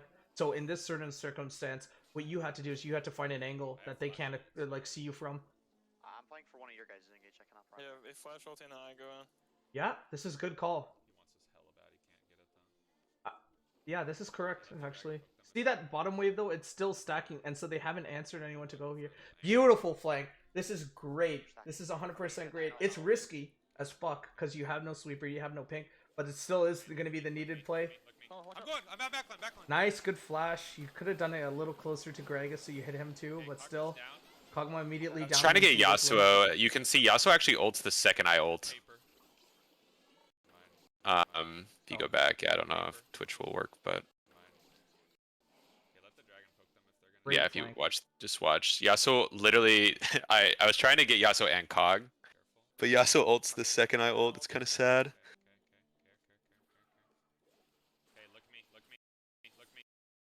See, he gets ulted. Oh, I see Like, it. Yeah, I- yeah. yeah, flash that's, ult. Yeah, that's good. I mean, still, that play and awareness, and then the same second that volley just ults forward. I don't know if you flash, but you definitely just lock down on Yumi. Kill this guy when he comes out. Yeah, just like kill this Nice. bitch. That's good. Back off. Back off. We need to back up. Oh, we fucking Good. You shouldn't back up here. You just answered bot wave. Because it's just Yumi Gragas. You can't do anything. I think I called back up, and then I realized it's just Yumi and Gragas. Well, I mean, they're gonna in They a just fight. shit on us. Well, in a fight circumstance, they're gonna always win because they have Shiv. So they basically have Soul here. But like, if you're just going towards top side, you can actually pressure, and then you're also stalling time. Regardless, you're stalling time here, so they can't do Elder. It's not like they were gonna do Elder to begin with. But yeah, at least you could get something out of like just stalling them. This is fine. Diana has to go for steal. Nice. Wait, get out Rakan trolled. Okay, we just don't step up. After On a that, I'm suit- like, dude, what do you think's gonna happen there? On a suicide mission like this, like you send Diana and that's about it. Okay, we just don't Like step up. Yeah. Rakan now It's a one-way cannot trip. apply it. Well, Rakan is going to be the guy to apply Elder, especially when he can, you know, ult multiple people. And now he can't do that shit. And now it's just on Xayah and Rakan. Or sorry, Xayah and Volley. Wouldn't mind Kog'Maw has Yeah, good take. No, he doesn't. I would take Krug too, if I were you. And just fully finish out on Force of Nature or... Should I just get the voice out? Yeah, it looks like you're Yeah, building Force of actually. Nature. Sure. Nice. We just need to play mid right here. Gragas is bot. Yeah. Honestly, if I were you too, if you could, I would just get Farsight just to deny Sylas. Because Sylas is constantly hiding in bushes, right? So, Farsight would be really, really good for you. Push mid. This could be game. I am sure. What are they doing? What the fuck, man? That should be game. This Cannon stays alive for a second. I'm Gotta gonna tank first. TP to it. I'm gonna TP to it. Oh no, it died. Oh, there's Baron. That's fine. Even if you TP to it, I think you guys still can't push with that. Fine. I can stun him as long as he doesn't knock me out. I'm ulting. I'm trying to. Oh, and you're getting hard locked. Oh, and by the time you try ulting. Yeah, and then you full combo into the wind wall. Okay. It's good Nice. shield wall by him. You just out here. Try to come back up. Yeah, back up. Yep. Correct. Okay, in hindsight, Out and then take trigger there. Scuttle. You're good. Fuck that, I'm running big. Yeah. Get random ones in. And then they had the Baron, unfortunately, and then Pass bot. we have in-hit pressure. I guess mid. Can we go Gragas? Nice. No, No. don't know if you can. Why are you guys constantly trying to go for Gragas? Because Gragas has mobility. He's not going to be able to get caught out like that. You need to probably engage with that. By the time Or like I told Volley him needs to I engage. told him not to. I think they were just saying he's pushed up. top wave though. Careful. I'm like, don't go. Well, the only way to get Gragas at that point is like he's always gonna just E out of Rakan W, so you just need to look for volley Q. Or like again Malphite ult, something that he like can't I have my flashes. dip out of. This is fine. If they Predator, really I'm not gonna lie to you, this has got to be like the ugliest Malphite skin I've ever seen though. They have cog. Obsidian, bro. Oh my god. I got like hella Malphite skins too This for some was reason. amazing. This is You my did an amazing I got job 5 here. minutes. They should have been closer to you.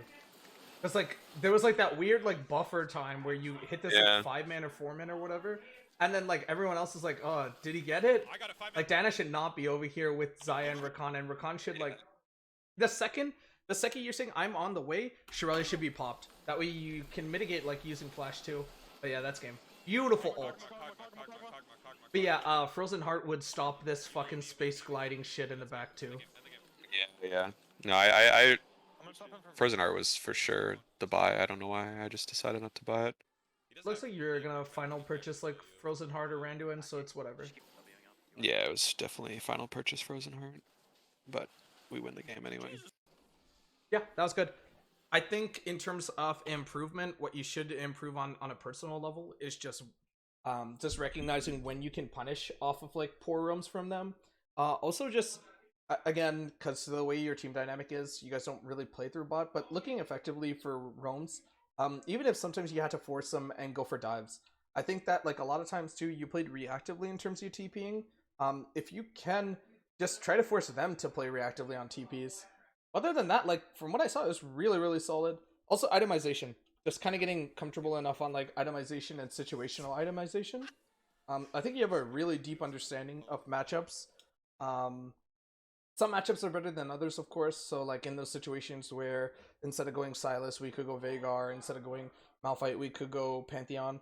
But like into those matchups regardless, like it seems fine aside from realistically the Sylas pick. Yeah, and then efficiently like just poking out early as well. Like trading could be super, super efficient, and you can kind of get lane dominance, especially if you are constantly assuming that that like they're gonna constantly level 2 you or Diana's gonna play through you. I would honestly like keep it a mental note too, since like teams like to level 2 you. After that first game, if he's level 2'd you, just tell your jungle to cover. Because the chances are of them level 2ing you again is extremely high. And like since you want to play through mid, look for like maybe pick champs as well, something that can reliably give you hard CC.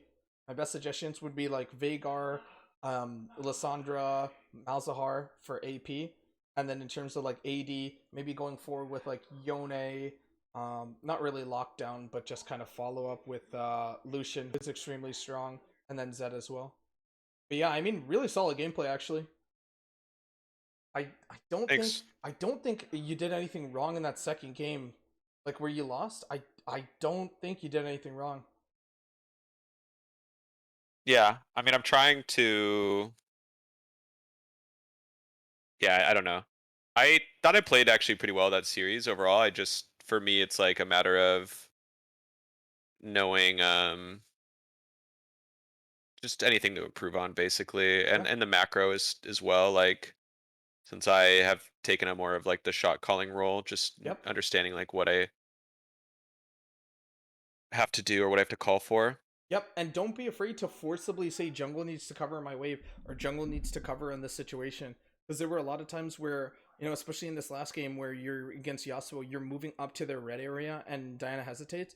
You guys kind of need to keep playing together and kind of build upon like a foundational system where you guys can trust each other, and so that, you know, Diana knows that you guys can kill. Even if you do go down, it's still net positive because you're trading 1-for-1. And then further looking into that, Diana can stack her conqueror and get, you know, crazy amounts of damage out.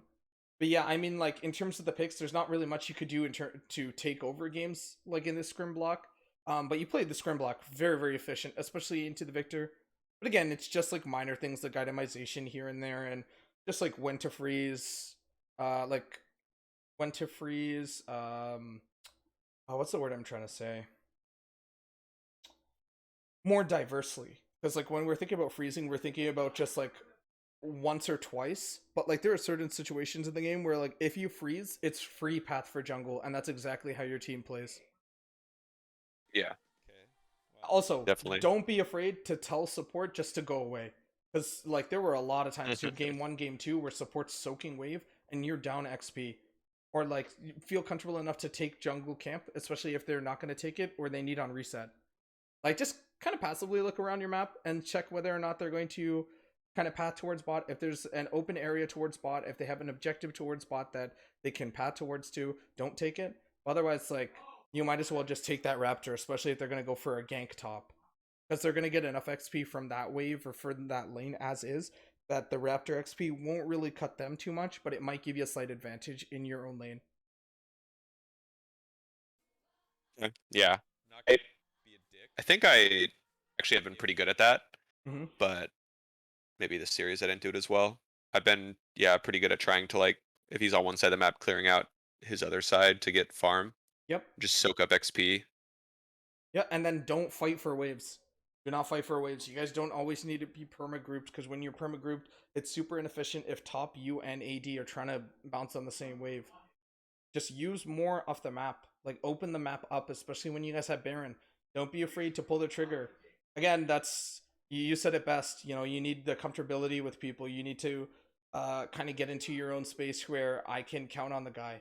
But you know that's going to come along as you play, so don't be afraid to make those calls, because in the chance that they are able to do that, you know you're going to get rewarded in more than one way.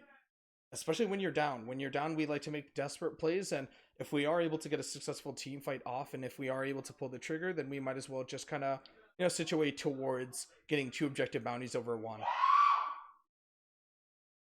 Yeah, definitely. Yeah. And yeah, again, that's like will come, I think, with experience, like you said, of one playing with the team, but also just my own shot calling. I the last couple teams I played on, I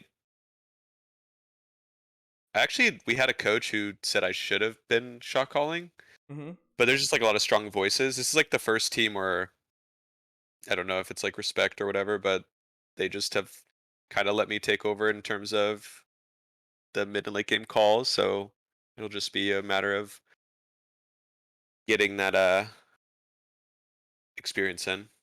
Yep. More games equals more growth, and more scrims equals more, you know, comfortability with each other wholeheartedly. All right. But thank you Sure. for the coaching. Thank you very much. No, thank you.